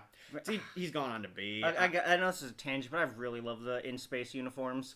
Yeah, they're just so good. Even though they still have the just solid color in the middle, the gray suit really does add a lot to it. Right. You love their Starfleet-looking uniforms with their jackets. So good. It's hilarious when they're in human form just wearing all their colors. Right. I know it's the Power Rangers thing trademark. To do. It's hilarious. Especially the track suits they have in the basketball moment. Yeah, they're all wearing sweatsuits of their colors. God, pink and yellow do not look good as sweatsuits. No. And if it was a darker blue, I would think I would have been fine with that one as well. Yeah, Carlos looked a lot more like he was wearing jammies, though. Yeah. TJ definitely had better I read that one. So TJ is the first Red Ranger who's black. Yeah, Beast Morphers have the second African Red Ranger. Well, you forgot SBD had a black guy who was the Red Ranger, too. Right, the propaganda. Right. Well, I think Zaito is the third Alien Ranger. Okay, so yeah. TJ's gone on to B for Blue because he didn't get enough to do. Yeah. He's singing the blues. Yep. Alright, so... Alright, I guess it's kind of a free-for-all now, unless you want to talk about the other Rangers. Let's talk about Adam, Johnny Young Bosch. Oh my gosh. Okay, I know he's in one episode, but that episode is one of the other greatest in-space episodes.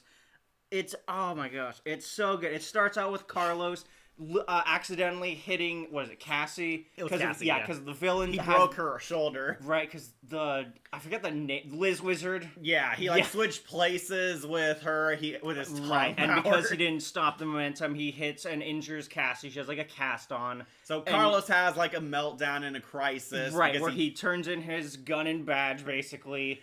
And he gives up being a Power Ranger until Adam, straight from Mighty Morphin, comes back to show Carlos the way and retrain him, get Carlos his groove back. Right. And if you don't know, this is Johnny Young Bosch's character Adam. He's been here since Mighty Morphin and passed the Black Ranger mantle on to Carlos in Turbo, basically. Right, so he's really invested in helping Carlos get back on his feet. Right.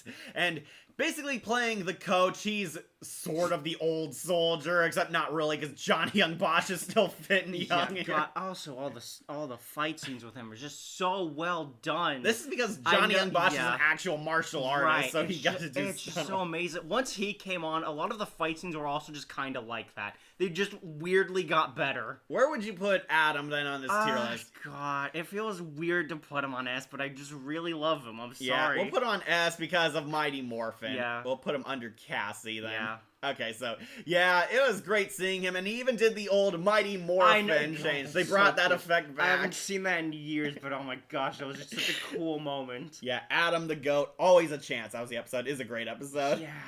Yeah, Wolf really liked that one. That's because the thing with the chances, as well as that, he also shows to Carlos that yes, as a ranger, you do have to take the chance. And with him, he could have died morphing. Right. He had little energy left, but he still did it. Why? Because he's a Power Ranger. That's why. He fights to save the day. Thinks about the needs of the many over the needs of the few. Yeah.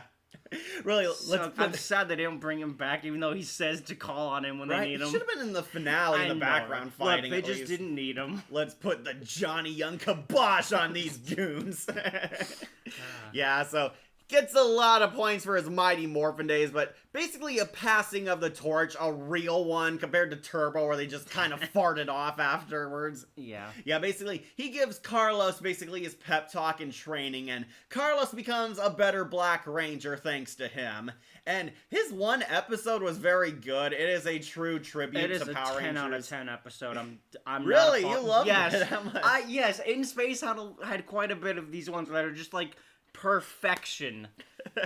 Again, I'm always impressed just watching In Space at times. Yeah, it's so hilarious how Johnny Young Kibosh went from a goofy ranger into the veteran coach. Right. I remember this guy from the movie. I'm a frog. He's got the frog powers. Nice. He's got the worst animal. Oh, man. Despite risking hurting himself because of losing the Mighty Morphin powers, he still morphs to help his friends. Badass. Yep. Yeah, that was an awesome Yeah, they even moment. showed the morpher being cracked. The reason why Ranger reject fans didn't get Johnny Young Bosch to play in the anime. Yeah, because Johnny Young Bosch became a voice actor. He's like in a ton of anime dubs now, so yeah. He was almost Yuma Tsukumo in one dub. It's pretty hilarious looking back how he started out in Power Rangers and he became one of the greatest anime dubbers of all time. Yeah. That's right, he was Dante in the latest Devil May Cry thing on Netflix, which is awful. And he was in Bleach.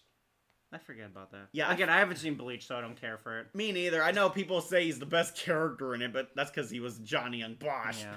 And, he's also Bumblebee in War for Cybertron. Huh, okay. Yeah, pretty nice hearing him. But I always forget Johnny Young Bosch was Bumblebee in Transformers one time. Oh, well. Yeah, we'll put him on S tier because he is a legendary Ranger. Yes. Always great seeing him back, and really love the tributes they give to the old Power Rangers. We'll be seeing a few more of these in Lost Galaxy. Yeah, honestly, just go watch the episode. Yeah, always a chance. It was a good episode. So he's gone on S tier. So I guess you should also talk about Carlos, who is the current Black Ranger. Who, again, is also a surprise like for me. You really like Carlos. I really do. Yeah, I thought he was fine. Not one of my favorite Rangers. Yeah, he's a very balanced character, I'd say. Okay, so this is Carlos. Believe it or not, Wolf, he was hated on Turbo. Carlos was a lot more immature and bratty on Turbo. Right. Basically, a grown-ass man acting like a child. That was kind of the thing for half the characters. There's only like 2 times where he's that in this, and that's when he's paired with Sylvie. Right, so Johnny Young Bosch passed the morphing powers onto him in Turbo, and a lot of fans did not like him on Turbo, and here he gets kind of redeemed. He matures and wises up, and the Always a Chance was kind of his redemption, where he finally became a worthy Power Ranger. It was answering the problems people had with him on Turbo. And Carlos basically becomes one of the most competent Power Rangers ever. Yep. I mean, it's with him that they get the quad blaster. Yeah, like the He's the most excited in his dubbing fights. He voiced Nero in DMC 4 and 5. Okay, that was Johnny Young Bosch. Okay. And then also again in the new anime. Okay, so I thought Carlos was fine. He got a few episodes. He got a lot more than TJ ever did, so yeah. It's surprising. Carlos on Call, where Carlos accidentally gets his Black Ranger identity exposed in a photo booth and is blackmailed by Sylvie, a little girl, into doing whatever she wants. And I like how he snaps at her for this easy thing. Yeah, it's the easiest thing you can do, but he blows up. But at the same time, why'd you just ask me to bring you the whole moon? Yeah, I do love how the simple request is what breaks him. Just because it really adds to the thing of like, oh yeah, he's been called so many times for such stupid things. Going to Knott's Berry Farm with her. He's been wasting time effectively because there's a much bigger deal he has to deal with. Right, they're fighting the Psycho Rangers at this time too. Yeah. So yeah, basically Carlos snaps in that episode and he realizes that the girl has a dead brother and that they wanted to be NASA scientists together and go to the moon, and he atones, he goes back and saves her, he gets her stupid moon rock and surfs with her all the way to Jupiter moon without her having an oxygen mask. Look, humans can just breathe in space. And then also weirdly in Secret City, he kind of goes back to how he was in that episode, where he's like always telling Sylvie to be quiet. Not now, kid. Right. What does it do though? Well, you did like Always a Chance, the two Black Rangers episode. That was one of his best episodes, of course, but mostly because Johnny Young Bosch was awesome. Right. But Carlos finally becomes a better Black Ranger. So, where would you rank him then, Wolf? I know. I really do love him, but... Yeah, you love him. I know. I think he's fine. I'd put him on A. Yeah, I was about to say that. Yeah, we'll put him on A at least. Carlos, our first A. One of the best Black Rangers of the series, but not as good as Tommy when he becomes a Black Ranger in Dino Thunder. Strangely enough, I also just like his voice. Really? You do? Yeah, I really do just like him. Like he's the token Hispanic guy. I mean, yeah, but they don't play it up. He's just really nice. Yeah, I really liked Carlos. He grew on me. Yeah. Not one of my S tier Rangers, but I would put him on A. I thought it was alright. Yeah, Carlos, we'll put him on A. One of the underrated Black Rangers, and finally proved himself worthy in the In Space show. He was the one who got to carry the Quadro Blaster after all. A rank is fair. Okay, thank you, Shadowling. He and Tracy Lynn Cruz dated at some point during the run on the show. Oh, really? Carlos and Ashley's actress dated. Oh, wow. Really? Because she was into Andros, so it's kind of funny. Story-wise, yeah. That the two were dating behind the back. Yeah, Roger Velasco played Carlos. Okay. Yeah, Carlos will put on an A. All right, so... who do you want to do next, Wolf? We got Ashley and Zane still as the main Rangers. We pretty much covered all the villains. Ashley should do Dark Spectre, the overarching villain. Yeah, there's not much. He's just the big bad. Astronomer. We'll put him on B. Yeah.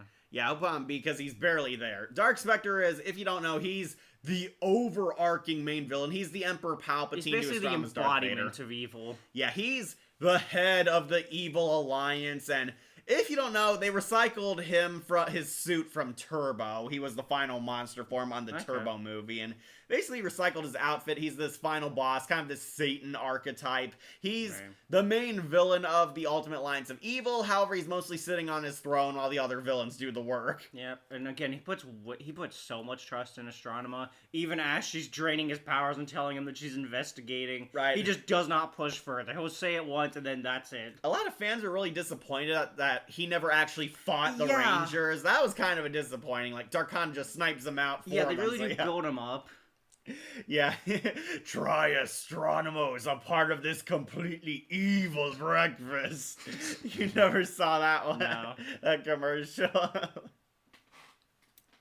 Okay, so this guy, basically he's kind of the emperor. He's the head of the evil empire. However, he's mostly sitting on his throne giving commands to Astronema. He's the emperor to her Darth Vader, basically. He finally got something to do in Dark Spectre's Revenge, where basically Astronema turns good and he hurls an asteroid at the Earth where it'll kill them unless he gets Astronema back in his claws. Yep. And yeah, basically they try to stop this. Corone gets captured, and even when they brainwash her back to Astronema, he still lets the asteroid go and kill the Earth because he's evil. Yep. And yeah, basically, that is the one time he actually got active in the plot until the end. Right. Basically, through it, they managed to destroy the asteroid in time thanks to their power of Team Up and Zane having his new toy Megazord help. Yep. And then those Psycho Rangers are made.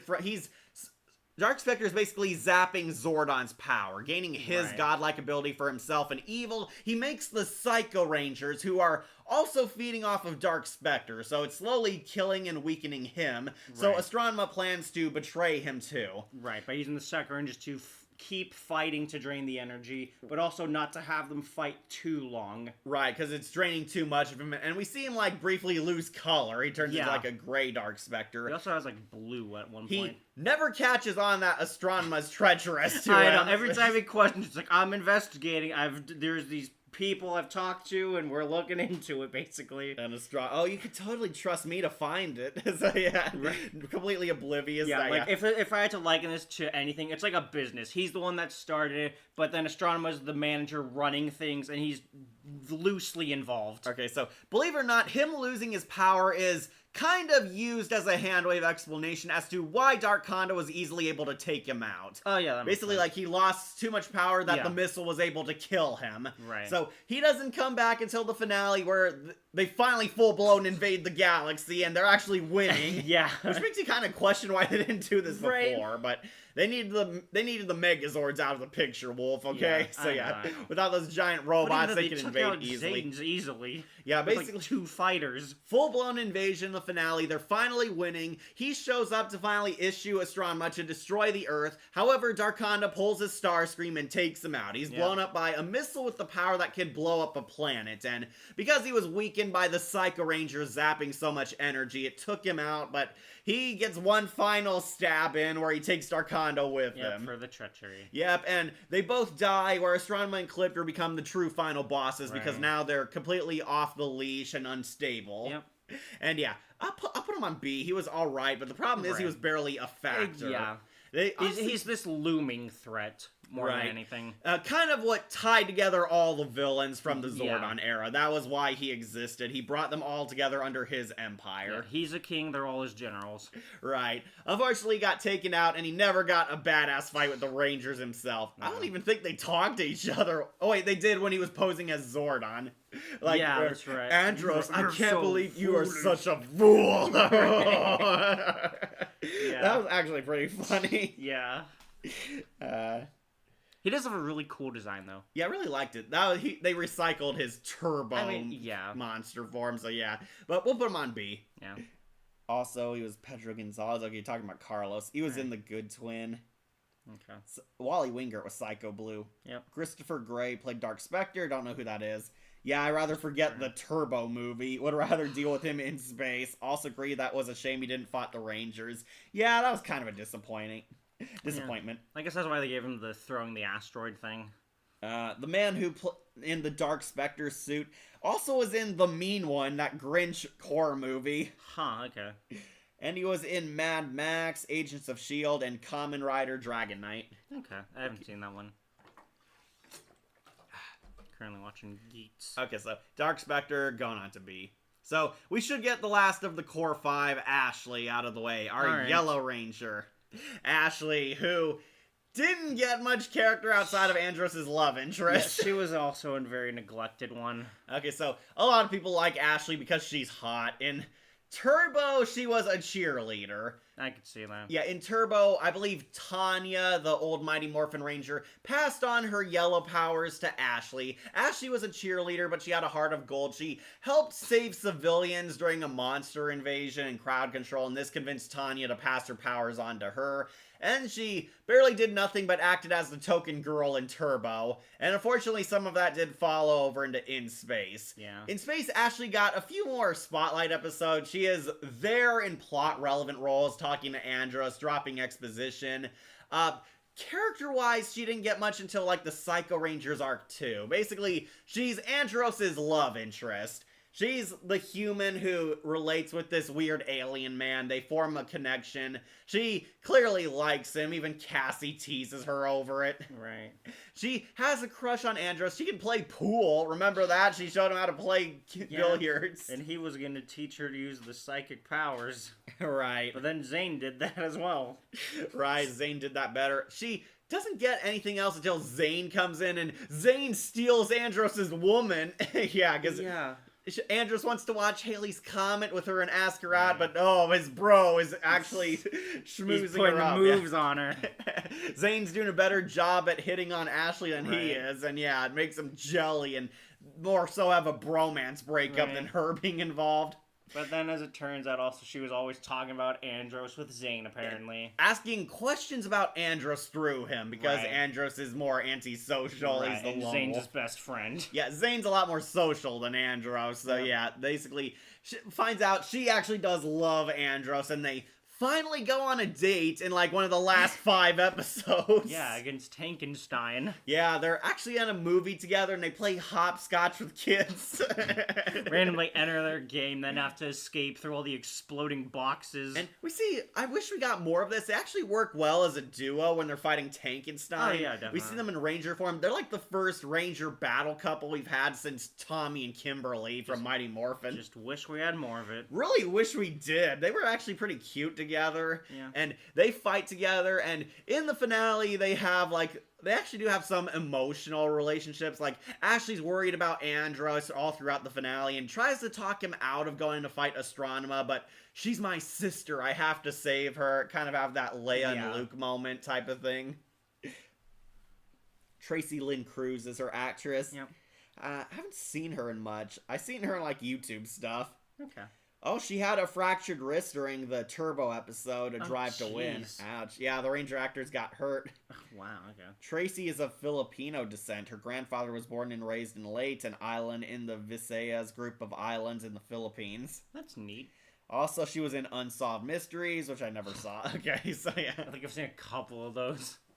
So we do actually see she's sad that Andros is leaving to stand KO-35 to help his people rebuild society and finally saved his race. They're rebuilding their life, and this might be the end of them. And it's the one time we actually see her reaction to this stuff, because Right. she's butthurt that Andros is leaving and they never got laid together. They are heading back to Earth basically to rebuild their own lives, and Andros at the last second comes back, decides, yeah, we're gonna stick together. We're family. Yep, with Zane and Corone. And Ashley and Andros, I guess, hook up. Yeah. Yeah, they kind of become a couple officially. No kissing though, because it's a kids show. Yeah. But yeah, they head back to Earth and rebuild, and that's kind of the end of Ashley's story in the Zordon era as a whole. Yeah. So where would you put the Yellow Ranger? I did like her Psycho Rangers arc where she and Cassie are having a bitch fight. In the She fight, yeah. proved that she can survive on her own too. I never got the sense that those two were best friends like since childhood though. Right. It's brought up only in that episode, but I don't think they have a whole lot of moments. Since childhood. Childhood happened in Turbo, so yeah. Yes, I guess B with TJ. All right, Yellow Ranger going on to B. We'll put her up Above, one yeah. higher because her romance had a lot more depth to Yeah, it. they're definitely tried some things with her. They tried. This is not one of my favorite Yellow Rangers.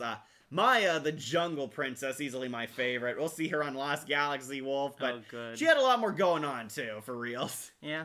Yeah, she was far more interesting because the Yellow Ranger was kind of the mentor to those Rangers. Interesting. But this Yellow, her highlight is that she was Andros' love interest, and she was able to outsmart the bitch Psycho girls. Right. That was kind of it. They neglected Ashley just as much as TJ did, but she got a little more because she hooks up with Andros at the end. Yeah. Yeah, we'll put her on B. Okay. I see a lot of Akira. Yeah, Kira keeps commenting. Kira likes talking to us. I know. She auditioned and won the pink Turbo Ranger role, but it was changed to yellow Turbo shortly after. Oh, really? Ashley's actress was almost the pink Yeah, Turbo. I just heard that. Okay. I'm right here. Let's do the minions like Frightwing. Okay. We'll knock off some minions. Let's do the Crater Run. The Craterites, nice. The Craterites. Yeah, yep, they have they their made weird They Live episode. Okay, these are the Craterites. They were initially holodeck simulation monsters in their Power Ranger Danger Room. However, in typical Star Trek fashion, holograms came alive. Yep, they were 'cause real. went through a space and storm. the Craterites escaped into the real world, invading with their giant parachutes. Yep, and overnight just started replacing people. Yeah, they took over Angel Grove They Live style and started replacing actual people. Yep.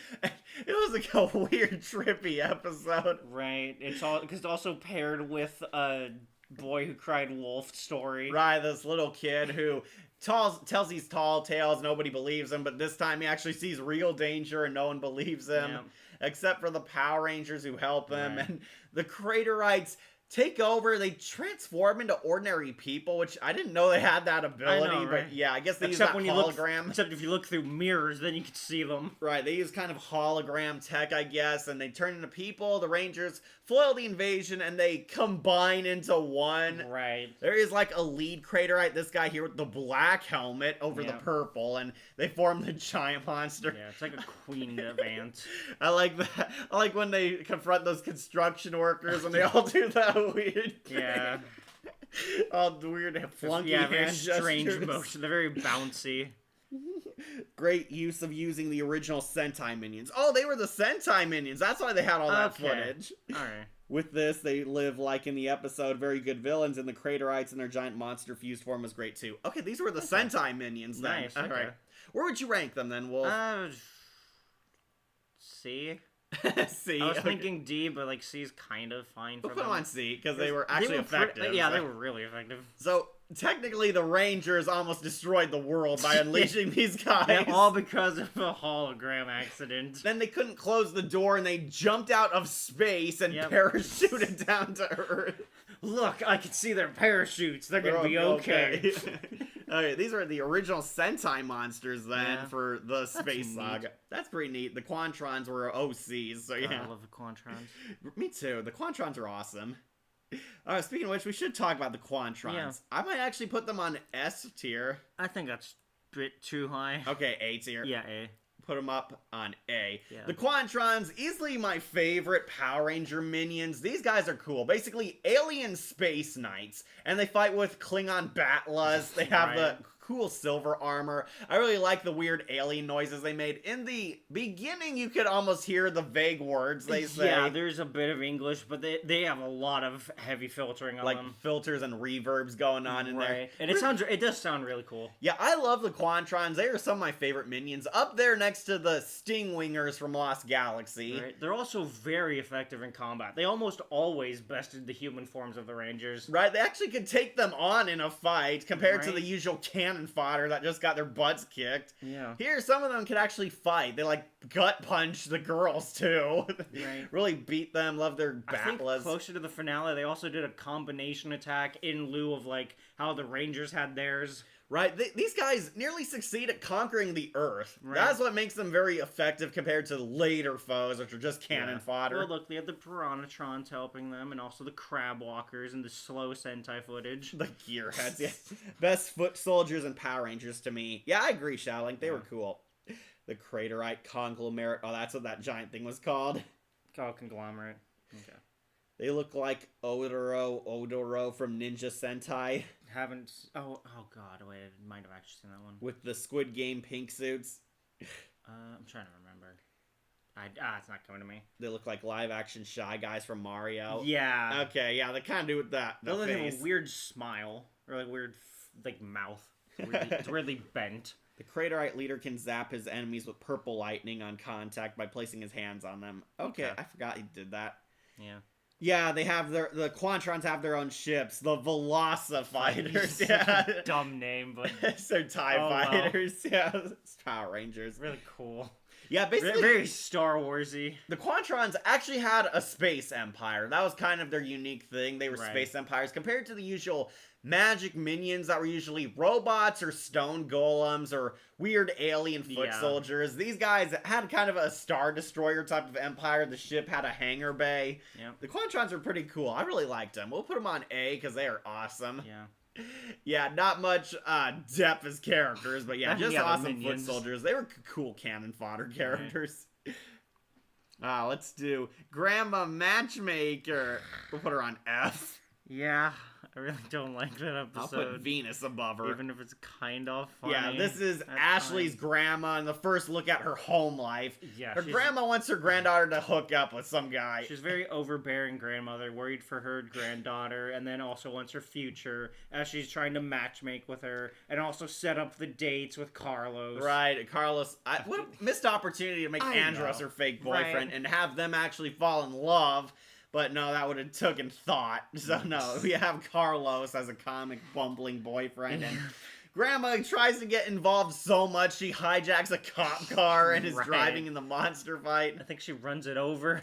Right, she helps save Ashley, and the two learn to love each other and appreciate each other, Right. and Grandma decides to finally stop getting involved because stealing a cop car was just too much for her, and Right. yeah, we get But a she'll fun help others matchmake. Yeah, she's gonna help others at matchmake now, and Yeah. finally gets a life of her own and leaves Ashley by her Yeah, lonesome. finally accepts that she doesn't need to be with her. Kelsey's grandma was so much cooler. If we watch Lightspeed Rescue, Kelsey's grandma also Alright. got involved in her life. Alright. It was a lot funnier though. Okay. Kind of surprised some of the one-off human characters are on this tier list, I know. more than many of the monster one-offs. Yeah, I found a very funky list. Yeah, I don't recognize some of these. Speaking of which, let's get Bulk and Skull and the Professor Phenomenus off this. I think all three of them will go in the same Oh, category. yeah, definitely. Yeah, Bulk, Skull, they were the idiot bullies on Mighty Morphin Power Rangers. Basically, they were goofball bullies who picked on the Rangers in their civilian lives. However, they were the course. butt of jokes. They always Yeah. got humiliated and duped and got their comeuppance. Right. They tried to prove they were cooler than the Rangers at school and always Of course, sucked, always yeah. made fools of themselves. Here, as Linkara put it, Bulk and Skull got their redemption arc by the finale. Yeah, weirdly enough, even though I felt they're in the credits opening and they're reoccurring characters through other seasons. Yeah. Yeah, weirdly enough, they kind of disappear for a good During the amount, too. Psycho arc, especially, Yeah. they weren't even in it once. And Bulk and Skull are recruited by Professor Phenomenus, who's hunting aliens for Right. this space season, and they get into wacky misadventures on the sides. And yeah, it is kind of carrying on their act for Mighty Morphin. Yeah. Okay, so Wolf, these guys were popular throughout the Zordon era, which is why they Okay. stuck around Oh, all the yeah. way here, because yeah, basically they're goofy comic reliefs. A lot of kids really love them because they were so funny. I guess. Yeah, they were there since Mighty Morphin, so yeah, they were Yeah. here in what was supposed to be the end of the saga too. Right, and they really do have a good last moment. Right. Wolf found them kind of annoying at first Yes. because they were definitely out of place for the darkest Power Rangers Right, season. but then they kind of wrote better comedy with them later. Right. I do love how a couple times the professor will be at like an ordinary location, and then the alien will appear. Oh, Skull had a son, so who's his wife? Oh, nice.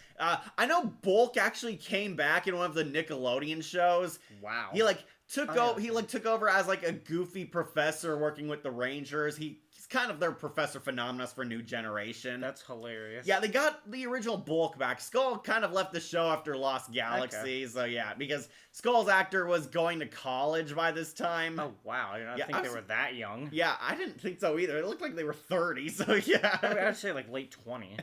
Yeah, Skull's actor actually went to school, but Bulk was old enough and he stuck around on Lost Galaxy. He became the bartender on their spaceship. Okay.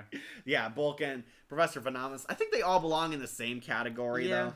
I really loved them the best when they joined Professor Phenomenus. All Yeah. three have great comedic chemistry that's actually funny, and they absolutely shine in the final two episodes. Oh, Yeah, yeah. this is where pretty much the most important part happens. Right. Bulk and Skull finally have their badass redemption moment. In the finale, Astronoma's demanding the Power Rangers surrender themselves or she'll kill everyone. Right. And Bulk and Skull, of all people, are the first that stand up and lie and say, I'm a Power Ranger. Yeah, they have their I am Spartacus moment. Right, yeah. I am the Blue Ranger, and I am the Black Ranger. I'm the Red Ranger. Yeah, they all have their moment, and they stand up and lie and defend the Power Rangers, and basically defend that the Rangers will always be there to protect them. Yeah. Bulk and Skull have never respected the Power Rangers in the old show, so it's why it's so meaningful. They kind of have this big moment in what was supposed to be their grand finale. Yep. And yeah, as Linkara put it, it is their highest moment in their entire tenure. One of Yep. the redemption moments, one of the greatest Bulk and Skull scenes, Yep, period. I think it actually did have me tearing up at a moment. Yeah, they're all standing up for the Rangers. Right. Really? You teared up at it? Yeah. For like a second. Right, it was like It a nice really was. Zordon It era. really was a good moment. Yeah, after all their goofing and screwing up, they actually had a badass moment. Right. They're also defending the Power Rangers during the little campfire talk between the humans of like, should we turn the Power Rangers in or It's like, like, no, tell the them to Rangers go- wouldn't give up Right. on They'll us. they'll come back for us. Yeah. Bulk and Professor Phenomenos came back in Lost Galaxy. They're basically side characters. Like Bulk's a bartender on the spaceship, and Phenomenos claims he's a part of the science department, but it's kept kind of a question mark if he actually is. Okay. Yeah, too bad they got wasted and barely did anything in Lost Galaxy. I was kind of fine with that because they kind of got their highlight in this show, but I'm kind of sad they didn't have a bit more moments with the human forms of the Rangers, because they have that weird moment at the end where they're shocked that those ones were them? Yeah, it's like you don't even know these people, right? You were like what, a table away from them in the first 2 episodes. Hey, they gave them a lift out of the desert. That one time. That was like the one time. Yeah, Ninja Steel show Victor and Monty, Beast Morphers have Ben and Bella. Yeah, they got a lot more Bulk and Skull-ish characters in later Nickelodeon shows. Right. I heard Dino Thunder, a lot of people like Cassidy, and I think Dean was his name. They were kind of these amateur reporters trying to expose the Rangers, but epic fail all the time. Dean. Yeah, we got a lot of Bulk and Skull knockoffs. Yeah. Some of my favorite funny moments when they tested a toy by making it evil and it terrorizes them. Oh, yeah, that's right. Another one being Bulk using what he thought was a weapon, the but toaster, was a toaster. Yes. That's not a disintegrator. It's my new toaster, which is shaped like a gun, apparently. Why Lightspeed Rescue to RPM have Bulk and Skull? Why not have them return? They kind of ran their course, and there was a lot more focus on the serious story arcs. Yeah. So, where would you put these 3 guys? I think they all belong in the same category. Yeah, I was thinking maybe like C. C? Well, I could do B as well. Alright, I might do B just because they're classics. We'll put them Bulk, there's Skull, Bulk, Skull, and Professor Phenomenos. It might seem that way to the untrained eye. That is a funny catchphrase. Yeah, we'll put them on B. They are pretty funny. Their highlight is in the finale. Yeah. Sometimes their antics did get kind of annoying at times. Yeah. I also don't understand how the professor made plutonium. Right, he made that elixir that could blow up anything. Yeah, if it drops, oh man, everyone's screwed. All right, we'll put them on B. They are pretty good. Yeah. Oh, that's the picture they used for Skull. I know, that weird gay-looking Is that from like Morphin? I think, yeah, these gotta be Mighty Morphin. Yeah, because they do not dress like that in space. Right. I actually kind of like how Skull looks. With his weird gay scarf. Not there, I mean in space. Alright. He has the jacket and it's more like a rocker. Oh, well, we also gotta talk about the head of Nasada. All he does is call for help. Yeah, that's all he does. There's no. I was always confused as to why this guy from Nasada knows the Rangers and is like, "Yes, we've contacted you before. We need your help." It's like, who are you? Okay, so this guy was set up in the finale of Turbo. Basically, he's the guy who gave the Rangers his rocket. Okay. The Rangers come and Justin begs them that the Rangers need help, and he lends them the Nasada rocket to leave the Earth, because monsters are after them. Okay. And he's there in the runaway into space finale. He gives them their rocket ship, and that was kind of his whole purpose. Then in space, he's kind of there giving them missions. He was supposed to be their mission control type of character, but fell by the wayside. This guy keeps showing up in plots and has them do, like, basically assignments like he's their Admiral Hackett or something. Right. And they're all usually space-related. Like, there's the one satellite that got shot down. And they need to recover the intel and information they got. The Rangers think there's something super duper important on here, but no, it was just saving the research. Yeah. Then he shows up again, like, during the asteroid one. Yeah. Like he's warning people with Professor Phenomenos about the asteroid. Why is he on this tier list? He was in Turbo for a few minutes. Yeah, I know, but he had like a few appearances here and there giving them missions. This is the strangest tier list selection. Yeah, it's very strange. I don't even recognize some of these. Okay, so Wolf, a lot of these are from Mighty Morphin, Zeo, and Turbo. These are like, they got their few second cameos in the finale, so yeah. This is Divatox's Brute Enforcer. He's also going on to D. He barely did anything. Yeah, we'll speed through some of these. Some of these are Rita Repulsa's henchmen, and the Machine Empire, King Mondo, yeah, he's going on to C, barely did anything. He barely did anything. He barely did anything. He barely did anything. They all died. These were the villains of Power Rangers Zeo. They're the robots. They have their stupid robot army. Okay. Speaking of which, they're stupid gearheads. These guys had one cool scene. We'll put them on C. I'm especially putting them in C and not lower. Well, they were important characters on Zeo. Well, yeah. Yeah, Okay. these are the Machine Empire. They show up. Only one of them talked. King Mondo didn't even talk. The one that sounded like Nice. C-3PO talked about their orders from Dark Spectre. Okay. The Machine Empire had like the most invasion forces. Yeah. Yeah. The Machine Empire all get killed by the Z-Wave. They don't even become human because they're robots. Yeah. They all die, and King Mondo gets his death avenged by the Beetleborgs and the Forever Red crossover. Nice. Yeah, they did nothing. They showed up and died. I only put them up higher because they're not hate-worthy like Divatox. Yeah. And some of these guys are Rita Repulsa and Zed's goons. They were like there who unlocked Yeah. Rita out of her canister 10,000 years ago. I Yeah, we'll don't put them on D. God, they must have been in the background. Yeah, they were all in the background. All What they do the is show up and heck? die. Yeah. I am Goldar, ruler of the universe. Yeah, we'll put him on C at least, because Yeah. Goldar was funny on the movie. Okay. Yeah, some of these guys, they literally just show up to die. Like, they're loose plot threads who get killed off. Right. Ah, Lord Zed, it pains me to do this. We're putting him on C, too. Yeah, Lord Zed didn't do anything. I know. I do like his dumb Z staff though. Yeah, Zed. What about Rita? Where should we put her? Also with C, put Yeah. her with her Put her- dancer boyfriend. Yeah. Zed and Rita get their character arcs resolved. They're hit by the Z-Wave and they actually become human, curing that 10,000 years of evil corrupting them. I actually like Rita Repulsa as a human. She actually looks really pretty. Right, so Zed and Rita, they were the OG villains Oh, of yeah. Mighty Morphin. Yeah, they were I know. kind of a big deal, but are making cameos in the In Yeah. Space season, and they're here basically to wrap up the plot thread because they were never officially defeated on the main Right. show. They get zapped by the Z-Wave, they and Divatox all turn human, and they're good now. Yep. Divatox still can't act in her human form, is happy that she's gorgeous, and Zeta and Red, they were a villain couple in the show, which is why they hook up in their I was human wondering. forms. Okay. Yeah, basically, Yeah, I haven't seen Mighty Morphin in a while. they were a villain couple in Mighty Morphin, and Turbo confirmed they share a bed together. Why did Turbo confirm that? Like, Divatox calls Rita on advice on killing the Rangers, and yeah, they're woken up in their bed. They share a bed together. Incredible. Do you really want the image of me and Lord Zed doing it? Cool. Yeah, that was from Nostalgia Critic. Okay.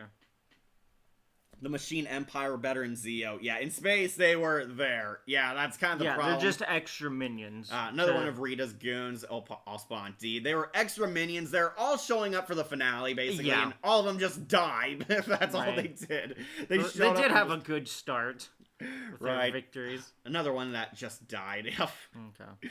Yeah, basically. Oh, and the Putties. These were Rita's henchmen. The Putties. They were Okay. Stone Golem men. Yeah, put them on D. This was Mighty Morphin. They'd be higher, but they show up basically overwhelming people and die. What about the Piranatrons? They actually did show up a lot more. I'd put them with Zed and Rita. Yeah. Yeah, the Just with all other Piranatrons. minion characters. Sorry, they were Divatox's goons. They're robot Piranatrons, and they ride motorcycles to keep up with the Turbo Swords. Yeah. Yeah, Quantron's a million times better. Yeah, all these characters, they just show up in the finale to die. That Yeah. is the only reason why they're Yeah, on this they, list. they add the numbers to make the threat bigger.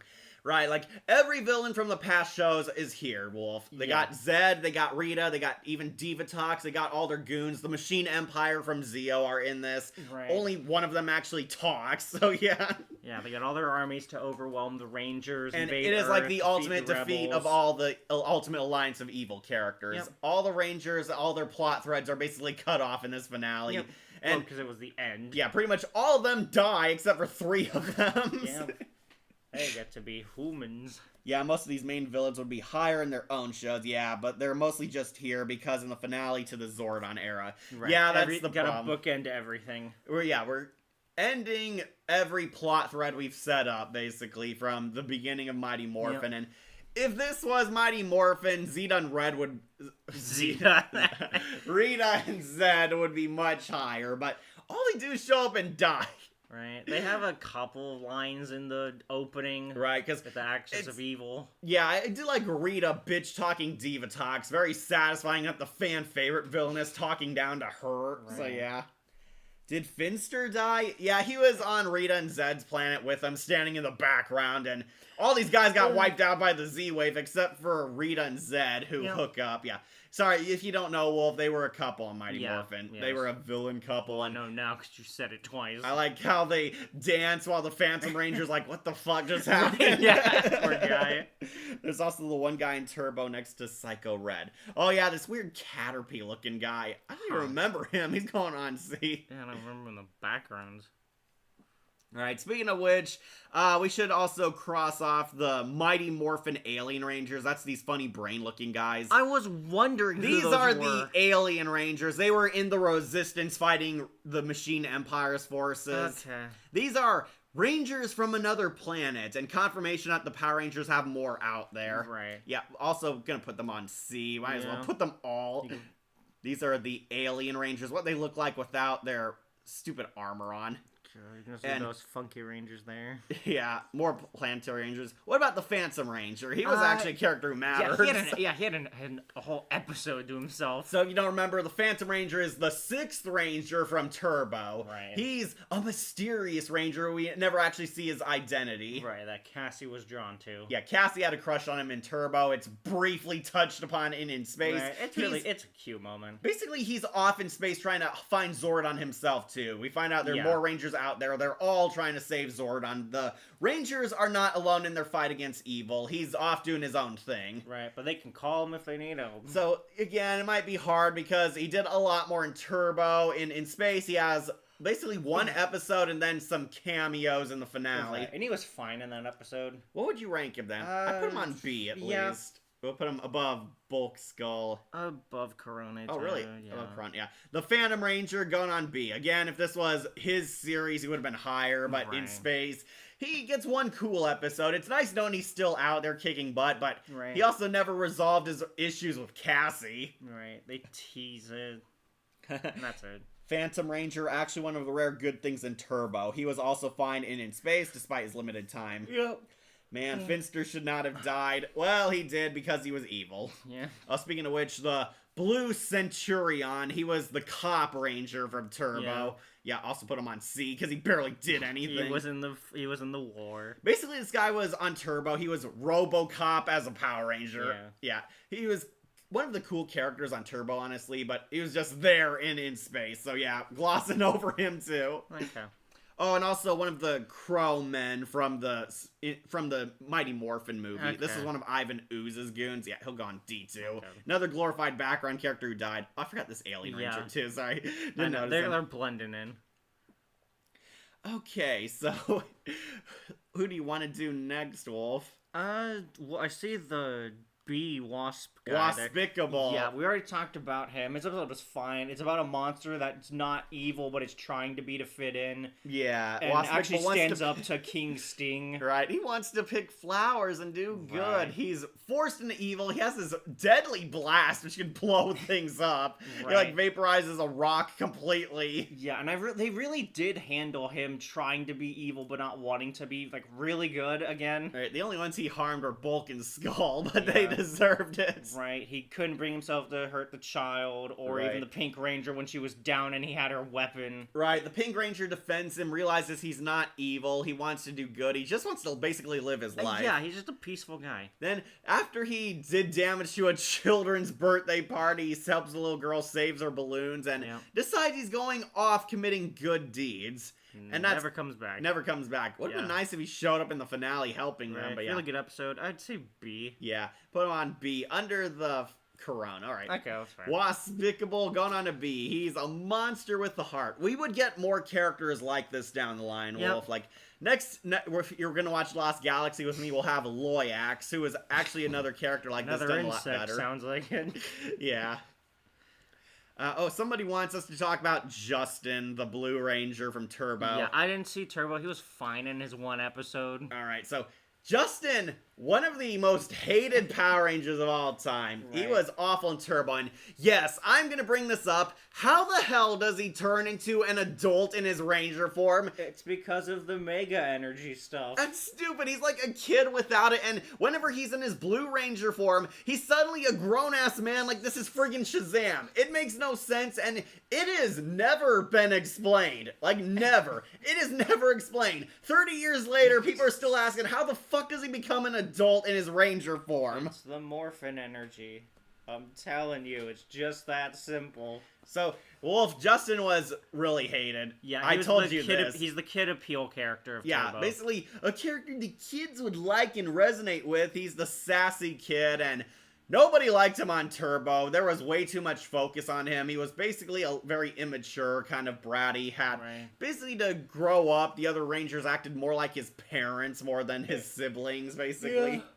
And Justin, he stayed behind on Earth because he didn't want to leave his family. In Turbo, after they lose everything, the Rangers Right. get in the rocket ship, but Justin does not join them. Justin stays on Earth and he watches the rocket take off from afar, saying goodbye to the Rangers forever because he wants to stay with his family, he wants to stay with his dad, he wants to stay with the people he loves, basically. Right, yeah, that's completely fine. Which, it made sense, and I thought that was a proper send-off for his character, Yeah. but yeah, he comes back and they wanted an actual goodbye with Justin, so he came back and helped the Rangers when they were basically attacked. We find out some of the Turbo Zords survived, and they're like held in chains and prisoners of the Piranhatrons, Right. and his Turbo Zord escapes and recruits him for one last job, and we get the start of basically bringing back old Rangers meeting the current new Rangers. He comes Yeah. back as the blue Turbo Ranger and kicks ass and saves the day. It makes no sense how he got his turbo powers back because the turbo powers were lost forever when Zordon was unplugged. Oh, well.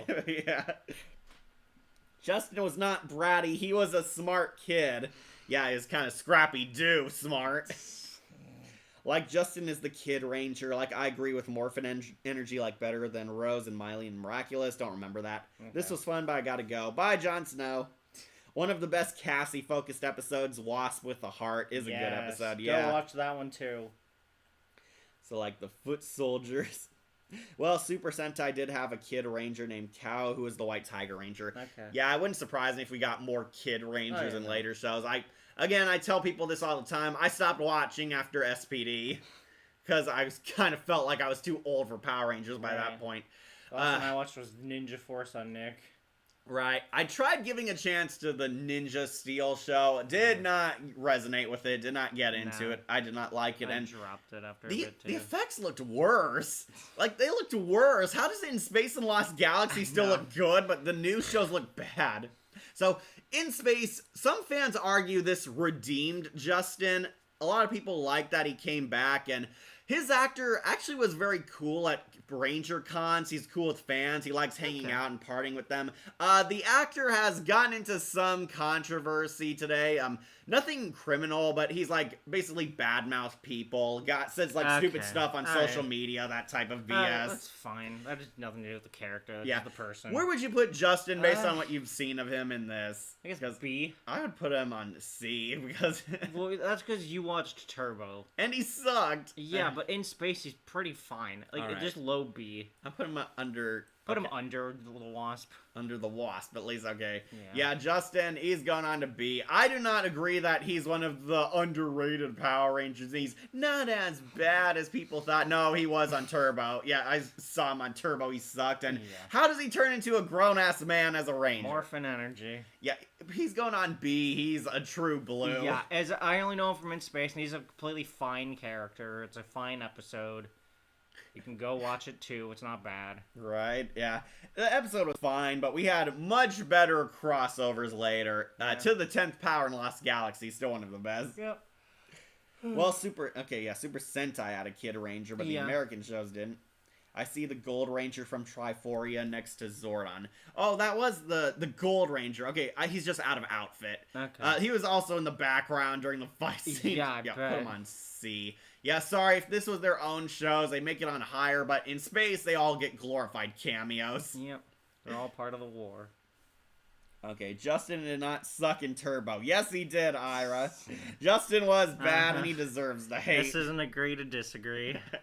Right, Wolf didn't grow up with Turbo, No. or we'll go back and watch it like I No, unfortunately I just did. wanted to watch into space. Yeah, he's gone on to B. That's as high as praise as Justin is ever gonna get from me. So yeah, he's going on B for True Blue. Jeez. All right, let's do. Let's get the rebels out of the way. C. Yeah, C. We'll They put them were- above They didn't do much. the king and his queen or right hand woman. I don't know. I know it was I in couldn't Zane's tell. Destiny, but the word destiny was never brought up once in the episode. Yeah, these are the leaders of the rebellion of KO-35. They led the refugees. They were hiding on this planet. They almost killed the Power Rangers thanks to Dark Honda's manipulations, but it turns out, no, they're on the same side, and out of sheer random, it was Zane's destiny to join forces with these people. I'll put on C. They were fine. They did their job, but some people might not even remember they were even Right, here. yeah, because they had that episode and they show up in the finale where they were fighting on the war. Speaking of which, let's also get Adele on to C. Yeah. Why is she even on this list? She's like Look, the she had bartender. a few episodes. She runs the Surf Shack, the Right. weird bar they hang out. It's replacing the Juice Bar from Mighty Morphin. Yeah, the Rangers in the Zordon era had like hangout spot where Oh, they yeah. all go Well, to. yeah, every teen show has to have a Scooby-Doo had that. It was The called malt the Malt shop, yeah. Believe it or not, this chick was on Scrubs as a main character on that show. This is Okay. like kind of her breakthrough. That's fine.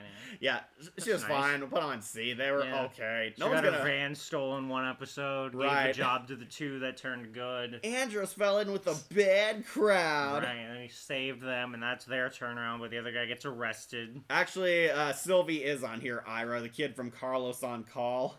Yep.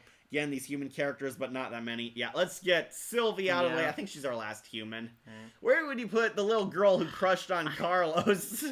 Yeah, who also the randomly tragic backstory. Yeah, this is Sylvie from Carlos on Call, the Right. cutesy episode in the middle of the Psychos arc. Right, and then she gets captured in Secret City. Right, and helps him. I wish she showed up in the background of the finale. Yeah, why was she not defending the Instead, it's Rangers? this random mom and her son, but Right. yeah, it would have made more sense. But where do you want to put Sylvie?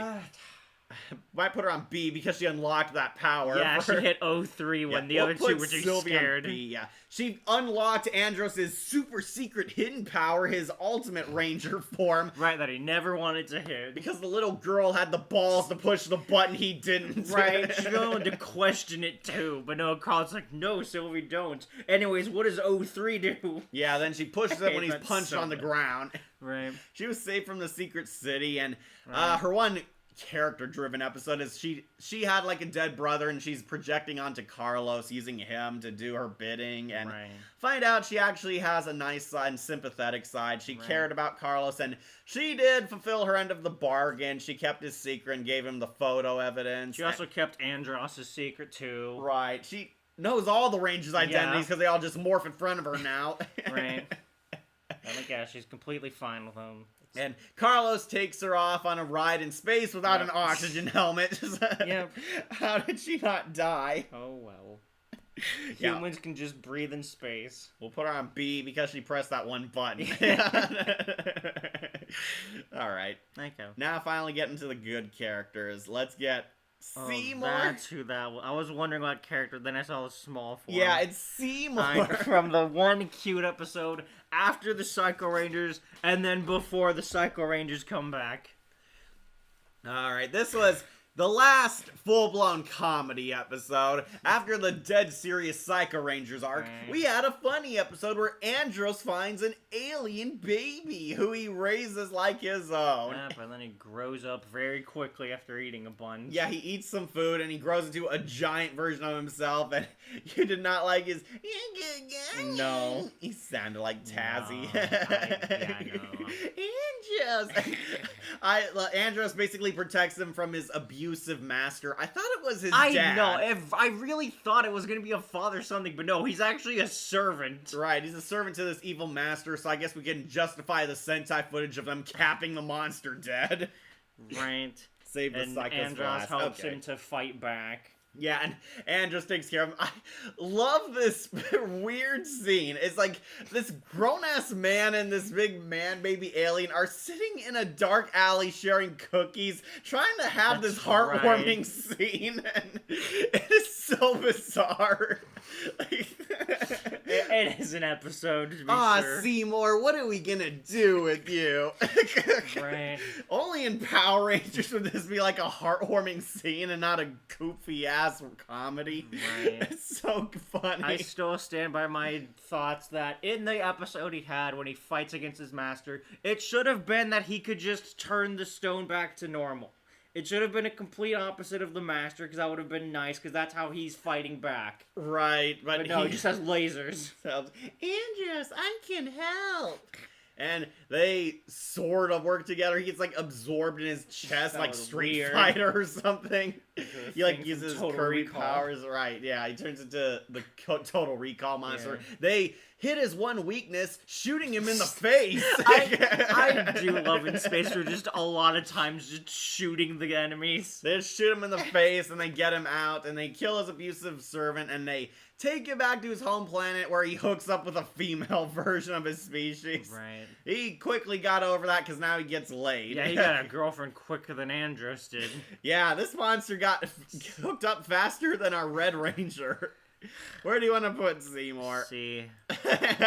C for C Seymour. for Seymour. Yeah, okay, we'll put him up high. Yeah, it was definitely an episode.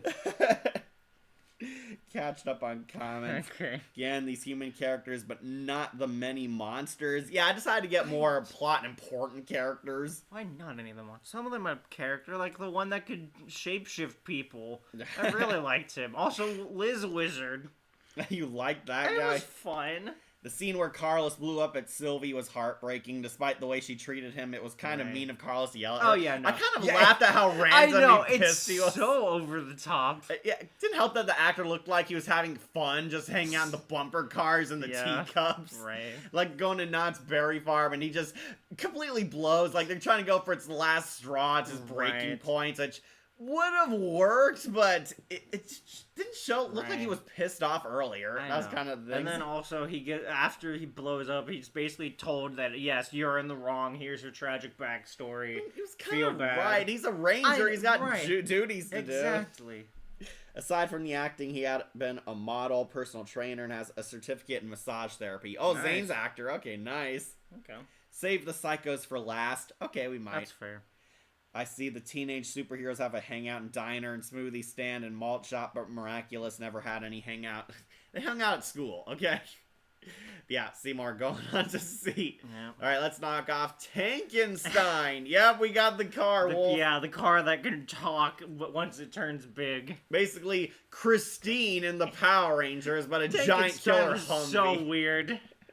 Yeah, the Rangers are basically being stalked and fighting a ghost car. It's a straight up horror parody for the first half. Right. The Tankenstein is trying to assassinate the Rangers, following them in their civilian identities and beaming them to Mars or something. To some desert planet, yeah. And basically trying to kill the Rangers by running them over. The Rangers are literally fighting a car for most of it. Right, I thought it also turned off their powers, but no, once all five are there, they can just morph easily. Somehow Zane gets there, and we finally get to see the Galactic Rover. Yeah, It you was see in the that dune theme for a buggy. few episodes, and just... This is the only time it's used. The Galactic Rover is not as cool as the Viprari. It's not even as good as the V-Winger. Then after the Rangers literally blow up a car, yeah. and then he turns into like a giant transformer. He has like this big steering wheel on his back, Yeah. and he's this cool giant creepy monster, and he succeeds at destroying the V3 Yeah. Megazord. Yeah, so he he took did out win the some Vs. points. Where would he put him? I put him on B or A. I think B. High B. High B has Yeah. high beams. We'll put him above TJ. Tankenstein. Uh-huh. Penultimate boss. He destroyed a Megazord, which is why he's on here. Right. I also do love that nobody looked for Carlos after he was abducted. Right? He Nobody wouldn't even cared. know- He went over to get his ball and never came back. Right, you're like, guys, you're in the middle of a soccer match. Come on. We get a haunted car episode, and then Goosebumps, the haunted car story. Yeah, Goosebumps never had one. Yeah. And we they had used, the RV. they used the same Jeep for Tankenstein for the Lightspeed rescue cars, just different colored, of course. Oh, good. So it got hit by the Z-beams and turned good. Yep, he got hit by the, Tankenstein turned good, yeah. Okay. Well, come on, B, he was pretty funny. Right. It was also strange to see them fight the car and Right, lose. they're jumping on and shooting it, and none of them break the glass or shoot in the driver's Well, no, seat. it's just built to last. And also, it actually does like smart car things of like stopping suddenly to throw them off, swerving to get the two off the back. Okay. I gotta use the restroom, Okay. but who do you want to talk about in the meantime? I could do Deca. Oh, you want Deca? Yeah, I could do okay. the side character. BRB. All right. So Deca. Deca is the AI in charge of the ship, the Astro ship, or the Mega. I forget the name. The Mega. I cannot say that word, but oh well. Yeah. Yes, thank you. The Astro Megazord. She, because she's an AI, like in service, she doesn't have a whole lot of character. I hate when she gets turtleized. I hate that voice. I swear it's the same actress for like her and the new voice of Alpha, because there's moments where the voices kind of cross over. What else is there to her? There's really isn't a whole lot. She gets like not pissy, but like I'm trying to think of the word, but there's only like one time where she kind of like snaps back. There's a funny kind of episode where she and Alpha have to outwit Ecliptor when he breaks onto the ship. And they actually do a decent job of it. Even as she's being hacked, she's still, like, sending him to the wrong places. They do a marble trick to, and, yeah, she does everything that's told of her by Andros, by the other Rangers. She's just there, really. Alright, where do you want to put the computer girl? I'd say, like, B or C. She we'll pops put her up on B. frequently enough to be like a major character, but there's just not much to her because she's a robot. Yeah, she and Alpha basically bantered. Oh, that's right. Alpha was supposed to be on here. Apparently not. I think I misplaced him somewhere. I don't think he was on here. I think it was a bunch of other side characters. Was he? I thought I got... Yeah, where's the Alpha? I thought Those are the robots. Robots, Caterpie. Uh, Oh, there he is. There's Alpha. Oh. His head was cut off. So cropped. Yeah, we'll put Alpha up on A, because Yeah. Alpha is awesome. Alpha's funny. Sometimes. Alpha is a staple of Power I know, Rangers. I He was know. there. He was Zordon's personal assistant. Right. Yeah, sorry, I misplaced him. They cut off his head in this picture. Really bad image of him. I know. Yeah. Alpha is... He was Zordon's personal assistant, basically helping him while Zordon was in that tube. Yep. He was kind of in the command center. He was their mission control for the Rangers, and still is all the way up to in space. Right. After the finale of Turbo, Alpha's voice box was damaged, so they got the replacement voice back. And I am so glad because Wolf in Turbo, Alpha was the token black stereotype. They gave him like a jive voice. Like, yo, Rangers, what's the dealio? Oh, great. That really scrambles my circuits. I'm really glad I'm not watching Turbo ever. They gave Alpha this totally tubular dialogue to make him hip with the kids, and everyone hated it. It was cringe. Even little kids found it obnoxious, annoying, and wished Alpha was destroyed with the base. God, it's just the 90s wave of cool thing. Yeah, Alpha was extreme, dude. Yo, we're totally radical. Yo, Rangers, we got serious biz going on downtown.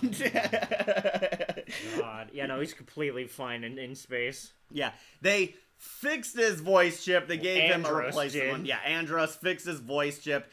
After the base was destroyed, they took Alpha with them on the rocket ship, and well, yeah, of course, you can't have Alpha had nowhere to go, so yeah. Right. What's he gonna do? They took Alpha with them, they flown on in space, they repaired Alpha, and Alpha basically becomes the cool friend, the helper. Alpha's like the den mom of the team. Right, Alpha is the reason why Andros goes back for the other Rangers. Right, because Alpha was still on the ship. Alpha, Yeah, I because really liked Andros him. is about to take Alpha. I used to think Alpha was pretty cool as a kid. Yeah. I loved his design, okay? Yeah, I also do have a soft spot for that. Ay, ay, ay, ay, ay. Ay, ay, ay, ay, ay. That was his catchphrase. I know. There's a soft spot for that. Alpha's a staple of Power Rangers, Right. okay? And he does come through with them in the show. He's the one who summons the Megazords for them when they're in their lowest hours. Right. He was on the Astro Mega ship in the finale. I'm not sure. He didn't get as involved in this finale as he does in other ones. Yeah, no. Yeah, I don't remember him in the final battle. He's just on the ship the entire time. Right. In Lost Galaxy, he had a much more bigger role helping the Okay. Galaxy Rangers. But yeah. Was also nice that Alpha was in Lost Galaxy too. Yeah, Alpha became, after In Space, he became a museum curator. He turned the Astro Mega ship into a museum of everything from the Ranger history. That's nice. Yeah, he kind of took care of the ship. He was on the space colony ship because the Astro Megazord was studied to give them their colony ship. Okay. Like basically their tech. Oh, nice. Like RPM Alpha Return. Oh, he did. Okay, I never watched RPM. That's right. Richard Steven Horowitz was Alpha's first voice in Mighty Morphin. Huh. Yeah, pretty weird hearing Invader Zim voice him. Okay, so that explains why that voice came back up for some of the in-space monsters. And it's even more worse when Alpha came back in Operation Overdrive in that crossover with his annoying high-pitched voice again. Dang. Julie Madalena played Alpha at one point. Don't know who that is. Okay. Okay, yeah. Alpha has sporadically returned in a few Ranger stuff, but well, it's a classic. again, Alpha's the Ranger's assistant. Yeah. Really liked him. We'll put him on A, because Alpha's a staple for them. Yeah.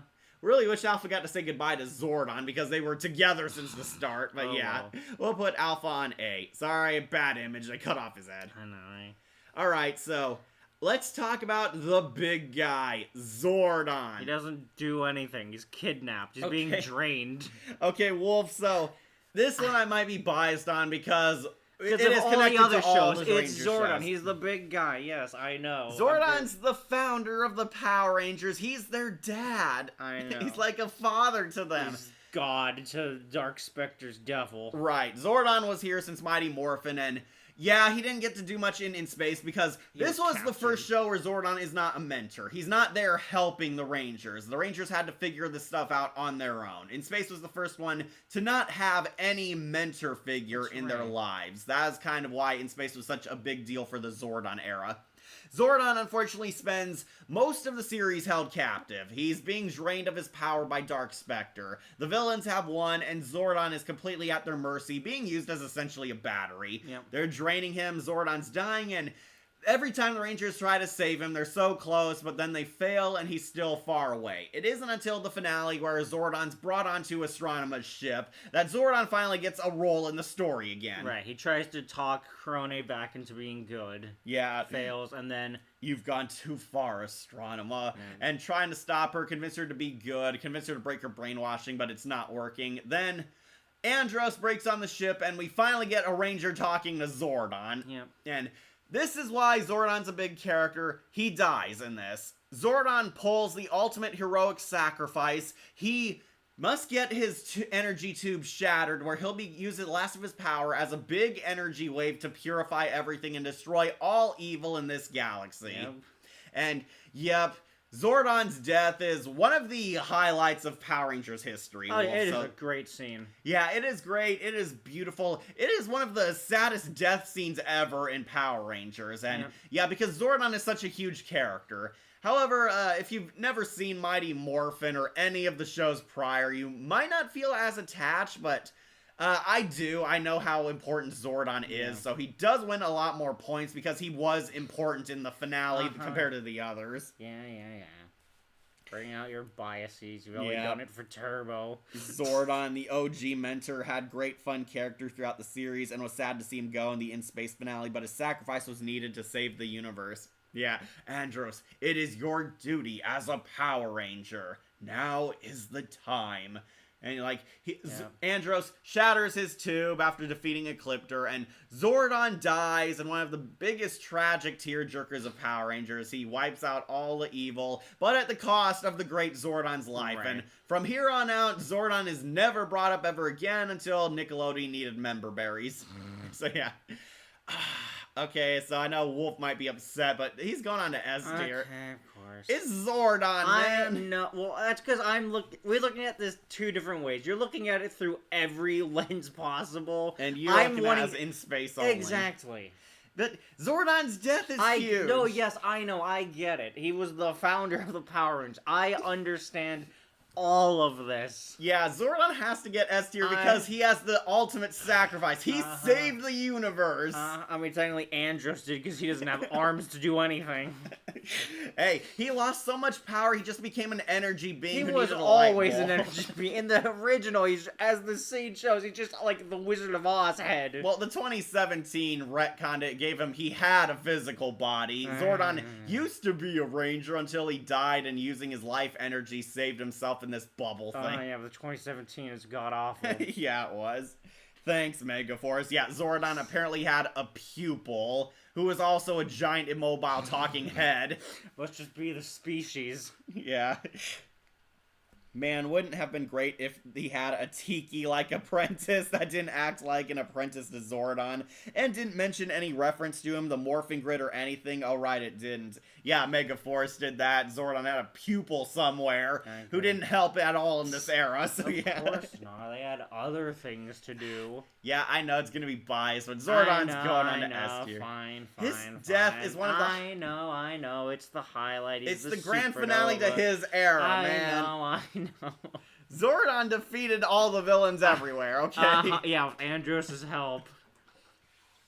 His goodness just reset the universe. Now there's no evil left. Yeah, Zordon is S tier. He's a character in Power Rangers history, so yeah, he's going up here, but he'll be under Andros. Right. Alright, so want to get the last Ranger out of the way? Yeah, let's get Zane out of the way. Let's do the Silver Ranger, Zane. I really like how they hype him up. Want to put him on S tier then? Yeah. Yeah.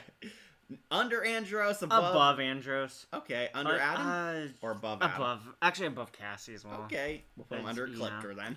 I don't, Yeah, Silver Ranger. Once again, one of the best Sixth Rangers. Sixth Ranger's always the best. Yeah, I was surprised Wolf really liked Zane. Yeah, he's fun. Fun. As opposed to Andros, who's the fish out of water, Zane really fits in anywhere. Yeah, Zane is the Silver Ranger. Zane was on ice. He was horribly injured during the fight on KO-35. You actually see it where he takes an explosion for Andros. Right, he and Andros, they're bros. They're bros. They have each other's back. Yeah. They're always hanging out. He's the one person Andros opens up to and treats like a best friend. Practically family. They both served as veteran Power Rangers. Zane was, like, basically in this Nora freeze tube. He was held in suspension, basically healing for 2 years on ice. Yeah. Basically, he was healing in there all this time until they finally needed him. Zane stepped out in his silver armor and kicked butt. Has some of the coolest weapons ever. He's got that silver saber. He has that gun. He has both a motorcycle and a dune buggy. Right, and then he also gets the V-Winger, which can just act on its own. Very dark, introduced since Zane was basically in a coma. Right, and he also almost died. Yeah, Did you see the almost. heartbeat go still? Yeah, he died briefly, but came back. Yep. Thanks to his willpower. Right, after all the power got drained from the Jawas. And as soon as the Six Ranger is introduced, they give him a lot of episodes to himself, and pretty nice. I like how he almost stole Ashley from Andros. Right. They're best friends, and they have a bro breakup, but Zane decides he's my best friend. I can't abandon him. Right. Am I really gonna be that petty? And I love that he almost loses his powers, and the Rangers think he's dying. Right. Oh, He, that's takes right. advantage of them. Oh, yeah. You sly motherfucker. I He's know. like whispering to Alpha. It's so funny. He's gonna take advantage of them, gets his comeuppance at the end where he's forced to clean the ship Yeah. from top to bottom. And how can we forget? He dates Astronema. For an episode. Yeah, Astronema accidentally friendly fires on her own monster. It pisses him off and he nearly kills her, but Silver can't stand by. He saves her, takes her to a forest, and feeds her basically marshmallows. Tends to her wounds. And tends to her. And Astronema, we get the first hints that there's good in her because she doesn't straight up kill him. She's kind of confused and thrown off by their kindness. It's been happening all throughout the series that Astronema's never felt friendship, felt love and kindness. Alpha got her a gift that when I thought she was Ashley. Yep. And Zane romances her, wins her over with a marshmallow on her staff. And they fall in love. We actually get to see Astronema out of her goofy space gear, pretend to be a civilian and hitting on Zane. It is very funny seeing the villain and one of the heroes hooking up. It is kind of strange for him to almost leave the Rangers to fend for themselves just so he can go on the date. Right, but Alpha convinced him not to. Right. So Ranger and a villainous love moment, just like the anime. Yeah. Well, like lots of stuff, man. It's kind of Batman and trope. Catwoman. It's a trope. The villain and the hero falling in love for a point, Right. even if briefly. But Zane unfortunately got stalled fighting one of the monsters Ecliptor sent, and Astronema assumed he blew her off. Right. They have their breakup. She dunks Zane in mud water. But they still clearly have feelings for one another. Right, she holds on to the picture, can't tear it up because Zane's just so gosh darn cute, and he still holds hope for her. I knew there was something good about her. You went on a date with my sister? Yeah, pretty funny that Andros is weirded out that his bro wants to date his sister. that is always a weird thing. You know, if you wanted to date one of my friends, Wolf, I'd let you. Okay. I'm not gonna. Okay, so Zane finds out his destiny. That is such an awful title for the episode. There's no destiny. The problem is it's not focused on. It comes out of Right. nowhere. It's mostly a typical Ranger adventure. Yeah. Until at the end where Zane decides he's going to stay with the Rebels for a time being and he doesn't come back until Dark Specter's revenge. Yeah. Apparently the Rebels built him his own Megazord, the Yep. Mega Winger. Really loved that Zord too. That Yeah. was pretty cool. His rocket ship that turns into a Starscream type of Right. He can also Megazord. give the wings to the main Zord. Like why Power Rangers bring silver, gold, navy blue, orange, purple, and mercury colors. It's also titanium. Titanium, yeah, and quantum. Yeah. They wanted to experiment with different colors for the 6 Rangers. Right. Yeah, I like the Silver Ranger. They technically did a Gold Ranger like on Zeo or something. Right. so- I do like. I think it's Ninja where they have the red and blue. right, the the two Thunder Beetle Scarab Rangers. ones, That's yeah. what they're called. Yeah, I really love those two. Yeah, I love the Titanium Ranger, and the Magna Defender is one of my favorite 6 Rangers. It's also one of my friend's favorite, apparently. Right. Zane is so cool that they actually tried copying this character on SPD with the Omega Ranger. Like, the guy is clearly trying to do Nemo's acting, his cool Valley Dude voice, and having the bright armor and the motorcycle. Yeah. They tried, but did not succeed, because Zane was a lot more interesting as a character. Zane is, like, the cool guy of the team. I also love 2 moments. One, during the Psycho arc when he fakes being Psycho Silver. Don't know how he got that armor, but it was cool as heck.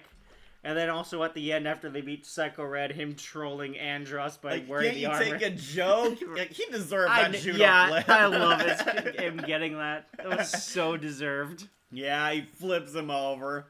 And in the finale, I still think TJ should have got this moment. Oh, yeah, but he's definitely. the one that gives the big speech that the Rangers aren't going to hide anymore. He's the one leading them against Yeah. Astronema on the ground. Yep. And yeah, he gets his final fight, and I guess he and Corone hook up in the finale. Maybe. It's like It's kept not very focused on. ambiguous. It's not as Yeah. focused on like Ashley and Andros are the power couple. So Yeah. yeah, basically they cure Astronema and Zane almost stays on KO-35 with Andros and Corone, but they decide, nah, we'll come with you. And like that, Zane kicks back and enjoys the ride. Yeah, I love That's that. who he's always been. Okay, so Yeah, he's a cool guy. he hangs out with them and they go on and the adventure continues type of ending. I still don't agree with you on that. It's clearly like a sweet ending of They're, like, going they're to going home. home. Yeah. They're their family It's their now. return- So yeah. I think Zane and Corone would definitely hook up in the future. At least try. Like, we don't see Zane at all in Lost Galaxy, so I guess Corone still holds a torch for him. Maybe they tried and failed. Who knows? Yeah. Anyways, That's for fan fiction. Silver Ranger, definitely S tier. He was one of the better Power Rangers. He and Andros are the cool Bash brothers. Yeah, they're very competent as well. Really love them. We'll put him on S for Silver. So now, we're ending on a high note. The Psychos. Psycho Rangers. We're smarter. We're stronger than you. We're the Psycho Rangers. We're faster than you. We're smarter than you. We're stronger than you. But we're evil. I love that one. Such a funny as fuck line to end on. Yeah, you were right. We're not the Power Rangers. Who are you then? Yeah, you'll soon find out. Yeah, the Psycho Rangers, S tier Power Ranger I villains. know. They are awesome. These guys proved to be some of the most popular arc villains of the series. How and can you go wrong with evil Rangers? evil Power Rangers, yeah, they're all evil. That's just a recipe for success. Psycho Red, Psycho Black, Psycho Blue, Psycho Yellow, Psycho Pink. Yeah, I really loved them. Wolf, do you notice something familiar about them? They look like some of my former cat companions. I overheard that on your last tier list. Yeah. What was that, Lost Galaxy? Lost Galaxy, yeah. Yeah. They come back on Lost Galaxy, so yeah. Psycho Rangers, great villains. They're evil counterparts to the Power Rangers. Finally, desperate to destroy those Rangers, Astronema finally makes monsters who are their perfect match. Evil Rangers, the Psycho Rangers, who are basically built with one purpose: to kill the Power Rangers, to the point of being psychotically obsessed with it. Right, in the first episode, they have to attack the Rangers and steal the information from their minds. Right, they have that weird scanner monster played by Invader Zim take the pictures of them. Right.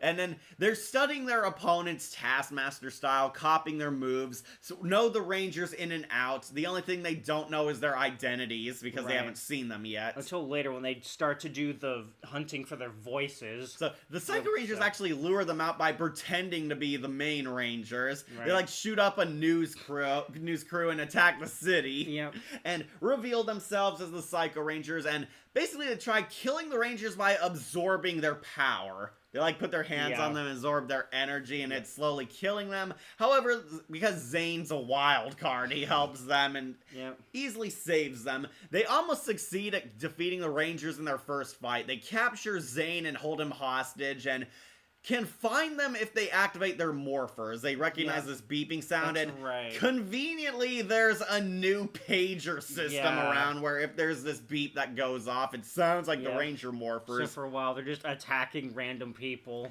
Right, thinking it's the Power Rangers. They're looking for them. They recognize the sound, and I love that they use their cool tank car with a machine hooked up to the thing to lure them. It's a decoy!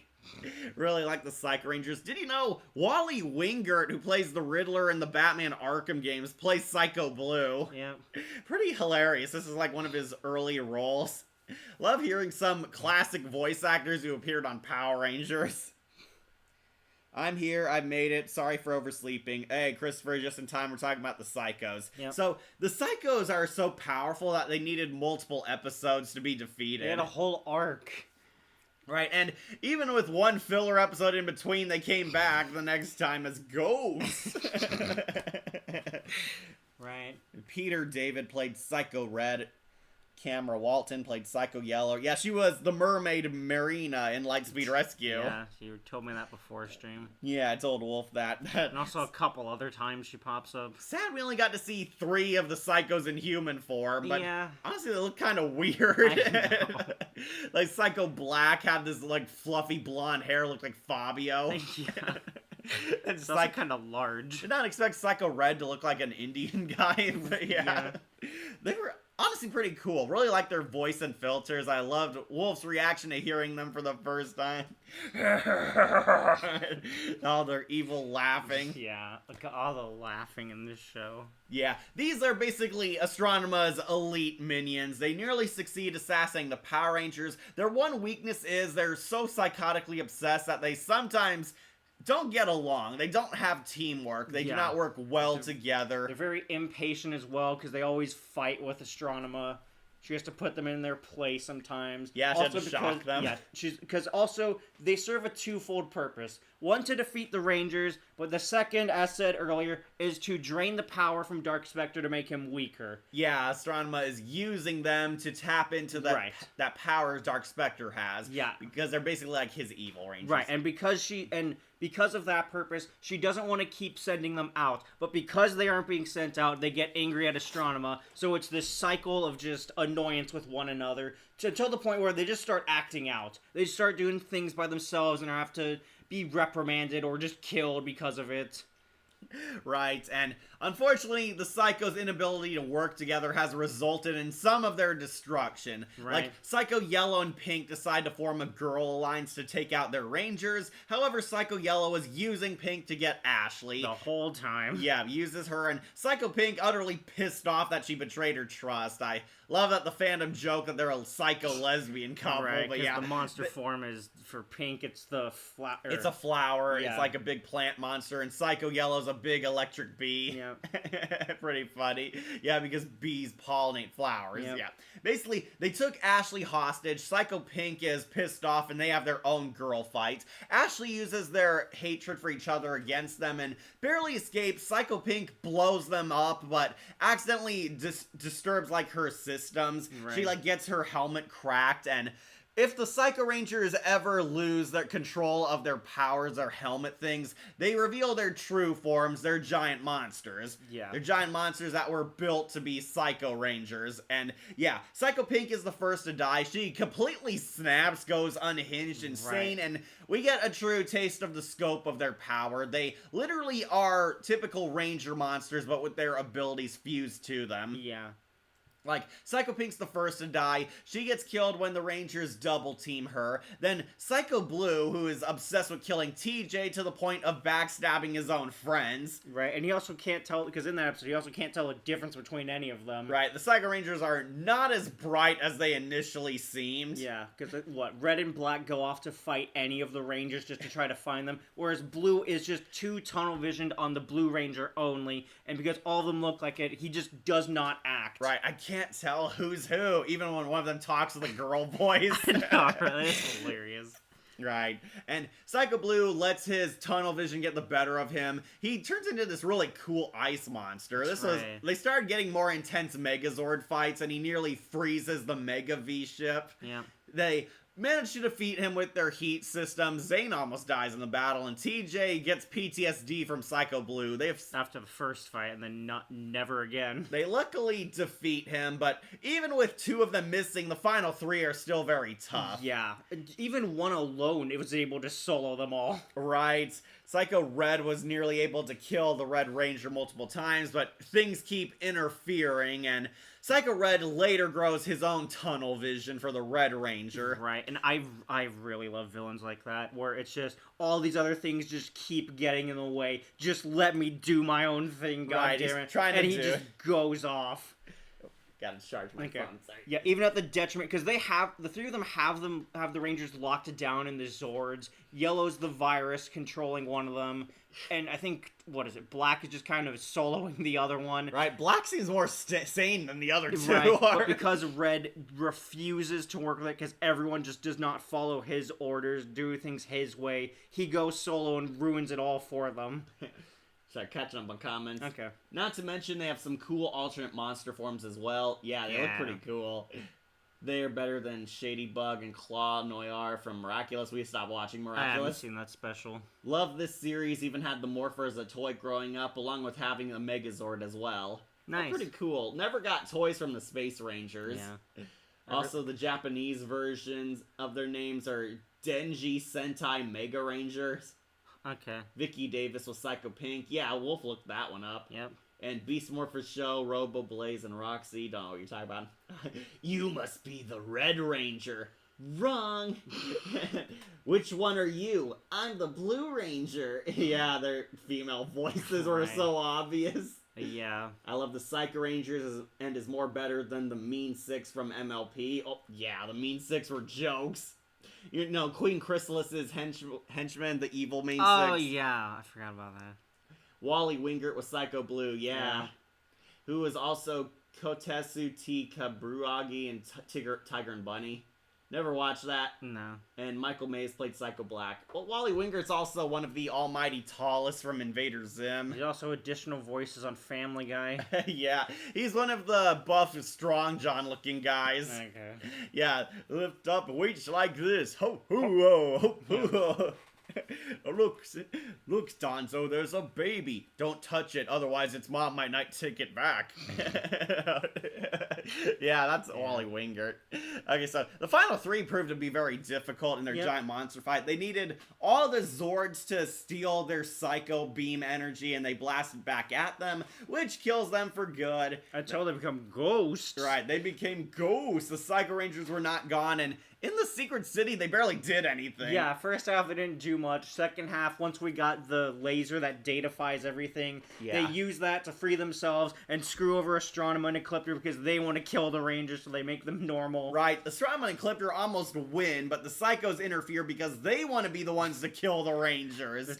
That entire second episode is where Ecliptor just keeps getting iced by everyone. Yeah, Ecliptor got beat up by the Psychos twice, and he gets beat up by the Silver Ranger in a one battle. He's in his way. Yeah. The Psycho Rangers finally come back to life and nearly kill the Space Rangers again, but this time they defeat them by trapping them in the data cards themselves. Yep. And we won't be seeing these data cards until Lost Galaxy. Right. I talked about them there already on a tier stream, but it was pretty cool seeing them fight the Galaxy Rangers, and then the Space Rangers come back and they double team their Psycho counterparts. Yep. Basically, they made very cool crossover villains. Okay. So, I think all of them belong on S. Yeah. Alright. Psycho Red. Psycho Black. Psycho Blue.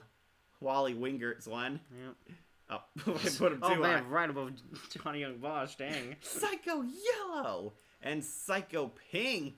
Yep. Yeah, the Psycho Rangers, they are S-tier bad guys. They also just have really cool designs. How can you not like those? Love the demon-looking Power Ranger There's a armor. lot more black to it, and the colors are actually just accents. And their creepy monster faces looks like their Yeah. angry eyes built into their masks. Right. It's Always. so good. Yeah, Wolf will really love seeing them on Lost Galaxy Oh, yeah. returning. But yeah, the Psycho Rangers, Ultimate Power Rangers bad guys. They have not been topped with Evil Ranger counterparts in later shows at all. They once tried to do an SPD with the former Ranger team or Fallen Heroes, but not as good as the Psycho Rangers. They are iconic. They're S tier. Right. Ultimate space villains. But yeah, that completes our tier list. Yep. We did it, Wolf. We talked about it thanks to removing all the monsters of the week. Yeah, thankfully, also, a lot of the choices on here were just one-offs Right. in the final episodes. I see the TMNT are on F. Yeah, I'll admit Yeah. those versions of TMNT are very weak and was a pointless crossover. They were a pointless series. Yeah, it's felt like they were trying to get it out of the way, too, because Right. it happened so early. Yeah. Also, one of the data cards was in Beast Morphers in the storage box and Indiana Jones storage for Power Ranger items. Interesting. Oh, that is kind of cool. But I think the data cards were destroyed in Lost Galaxy, though, which is confusing. Maybe it was just another data card. One that they didn't get the people from. Yeah, don't worry, Wolf. You're in for some wonky continuity for Rangers. Oh, yeah. Because the Space Rangers are still going to have their morphing ability, even though Zordon's dead, and that purged their ability. Uh-huh. Look, they just updated to the new system. Yeah, alright. So, we'll go over it one last time.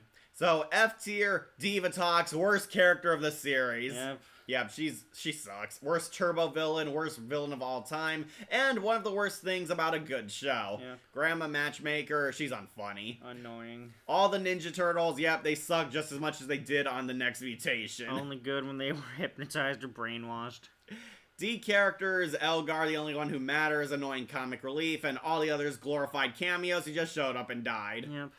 Same with C, a lot of glorified cameos. The Mighty Morphin Alien Rangers don't even get a line. The Blue Right. Centurions in the background. The Machine Empire, only one of them got a line and they all just show up to die. Right. Like Goldar, Finster, the weird gearhead machines, they all just show up to die, basically. Also got the Craterites here. Criterites, pretty funny episode, good invasion story, but not too much to them. Yeah. The Piranhatrons, Divatox's goons, who were much more better than she was. Rita and Zed. Yeah, they would have been S tier if this was a If- Mighty Morphin right, list, yeah. but they're barely in space, and Basically, it ends with them being obliterated and turning good. Right. Desada guy, he does not deserve to be on this tier list at all. But Same with Adele, I'd say, honestly. yeah, they're civilian characters. They tried to make them something more, but that's it. They were just funny characters. Right. Then Seymour, I know you love Seymour Butts, Wolf. Yeah, Wolf did not like him. Just kind of goofy. It was just a strange episode. And the rebel leaders, who are basic, we'll put them on C. They were alright.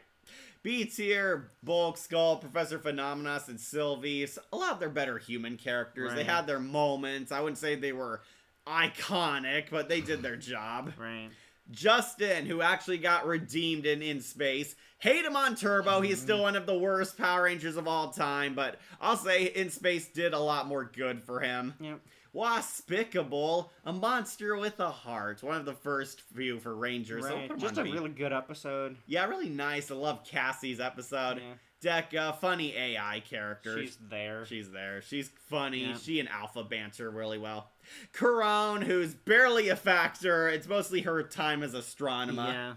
Yeah. She does look hot, though. Right. Yeah, glad she got redeemed in Lost Galaxy, where she finished her arc there. Yep. Then, the Phantom Ranger. One of the coolest 6 Rangers of Turbo. One of the only highlights of that show. And Right. he's pretty much cool in this show. Just wish he got a lot more. Yeah. Decent cameo episode. So will Dino Thunder be the next Power Ranger tier list? We'll see. Right now I'm going to be working on a video next. Well, you did Turbo Power Rangers characters already ended since this is In Space in the Turbo tier list. Yeah, this is all you're getting for a Turbo tier list. We're not watching that show. Well, I'm not. I know Wolf probably Nope. won't because Diva Talks is on there. Mm-hmm. This was fun, Cat and Wolf. Sorry that I didn't make it in time, but I'll try to make it to the next tier list. You're See you fine. next time. Yeah, you're fine. We're wrapping up. Power Rangers roar. Power Rangers soar. Dino Thunder. Yeah, that was pretty cool. Alright. All right, so. We're on the Yeah, Phantom, right. Dark so- Spectre could have been a great villain, but he's kind of there. He's just more of a plot He's a device than looming a character. threat. Looming threat could have been great, but he ends up Yeah. sniped in the back. TJ, our poor neglected ranger this season. TJ could have been one of the best characters ever, but Yeah. they just didn't do much with him. Right. There were like specks of good characterization for him, but he just kind of falls in line. Yeah, he and Andros should have had a lot more development together. Right. Or even just him being as the tactician that's shown in the one Psycho Ranger Right. episode. Still the worst Red Ranger we've ever had. Uh-huh. Then Tankenstein. Pretty funny watching Yeah. Rangers fight a car. That's really all we can say. Right. It is funny. Then Ashley. The other neglected Ranger. She was Andros' love interest. Barely. They were meant to be together. They had more together in like the finale and the Tankatron episode. Right. Ashley didn't get a lot to do until the end of the series. Yeah, She had sporadic moments here Right. and They there. didn't but even try to play up the relationship or anything with it until those final bits. felt more like she and Cassie had a more relationship drama than Andros. Right. Yeah, we liked Ashley. We'll put her on B. Then A, Alpha, staple of Power Rangers. He fully redeemed after how god-awful he was on Turbo, so Right. yeah. The Quantrons, really kick-ass minions. Liked them. Thought they were actual threat to the Rangers. So yeah, they are some of my favorite minions of the series. Yep. Then Carlos, he is awesome. I know Wolf really likes I do. him. Wolf loves Carlos a lot. One of his favorite Black Yeah. Rangers. Me, I thought he was fine. I thought he was How fine. dare you? His episode with Adam was easily his best. Yeah, okay? it's such a solid episode. All right, S tier, the top dogs, the Psycho Rangers. Yep, all 5 of them. They're all cool. Good They're- arc, good characters, good villain on villain action. Even kids were afraid of these guys. I And bet. yeah, the Psycho Rangers are some of the coolest characters in Power Rangers, the franchise in general. So yeah, evil Power Rangers. How do you not love that? Zordon. He's only here for all the legacy he has. You know it. Yeah, but Zordon's death But, scene is one yeah. of his greatest moments. Yeah, okay. him trying to talk Krone back to good, and also him telling Andros to destroy him in order to win. Good moments. Zordon is a hero. He's He just been died on for our ice. sins. Uh-huh. Yeah. Zordon saved our galaxy, so he's gone on S tier. He's a classic Ranger hero. Then Andros, one of the greatest Red Rangers ever. I know Wolf had some problems with him at first, but he did grow. He's a kick-ass veteran Power Ranger. Loved his arc, loved his relationship with Astronema and Karone, and loved how badass he was in the finale getting his Star Wars moment. Yep. Then Johnny Young Bosch's Adam. Yeah, he's classic. He had one episode, character. and Wolf really loved that yes, one. I also do really love the morph he gets. A good final farewell to the Mighty Morphin era, yeah.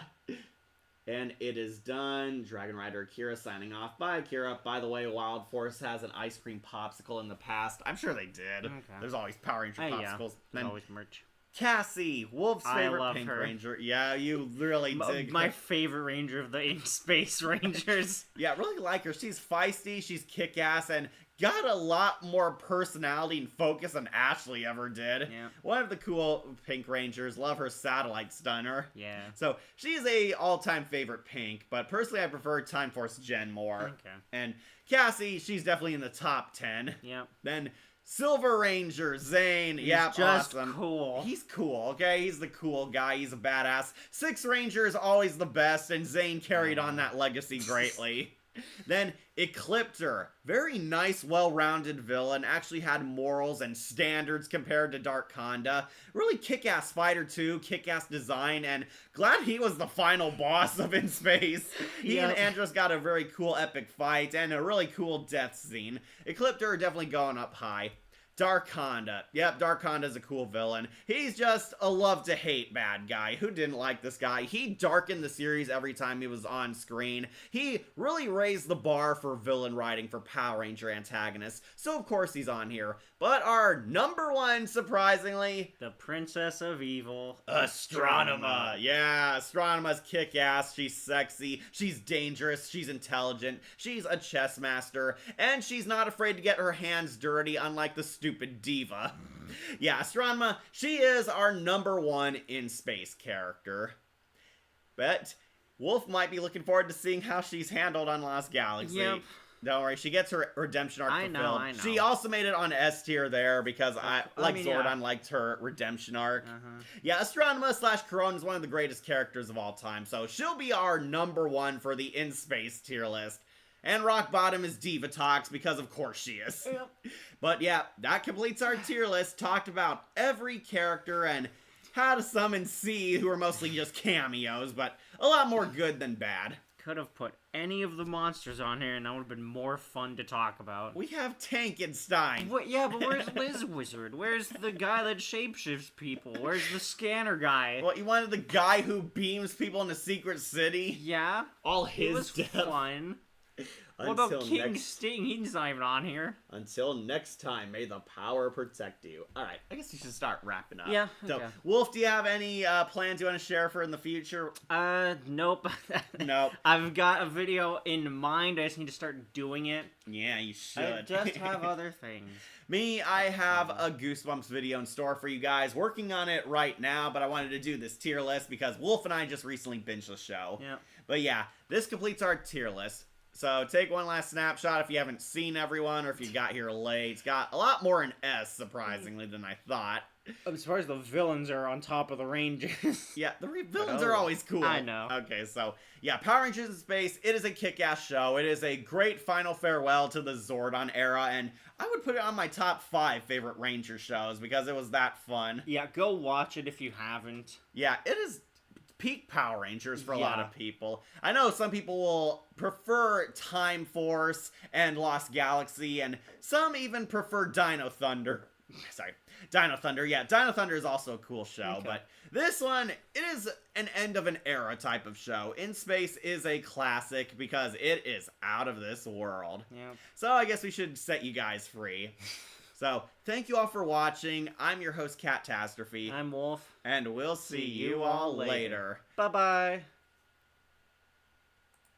End stream on OBS. May the power protect you. Yep. And then also on OBS.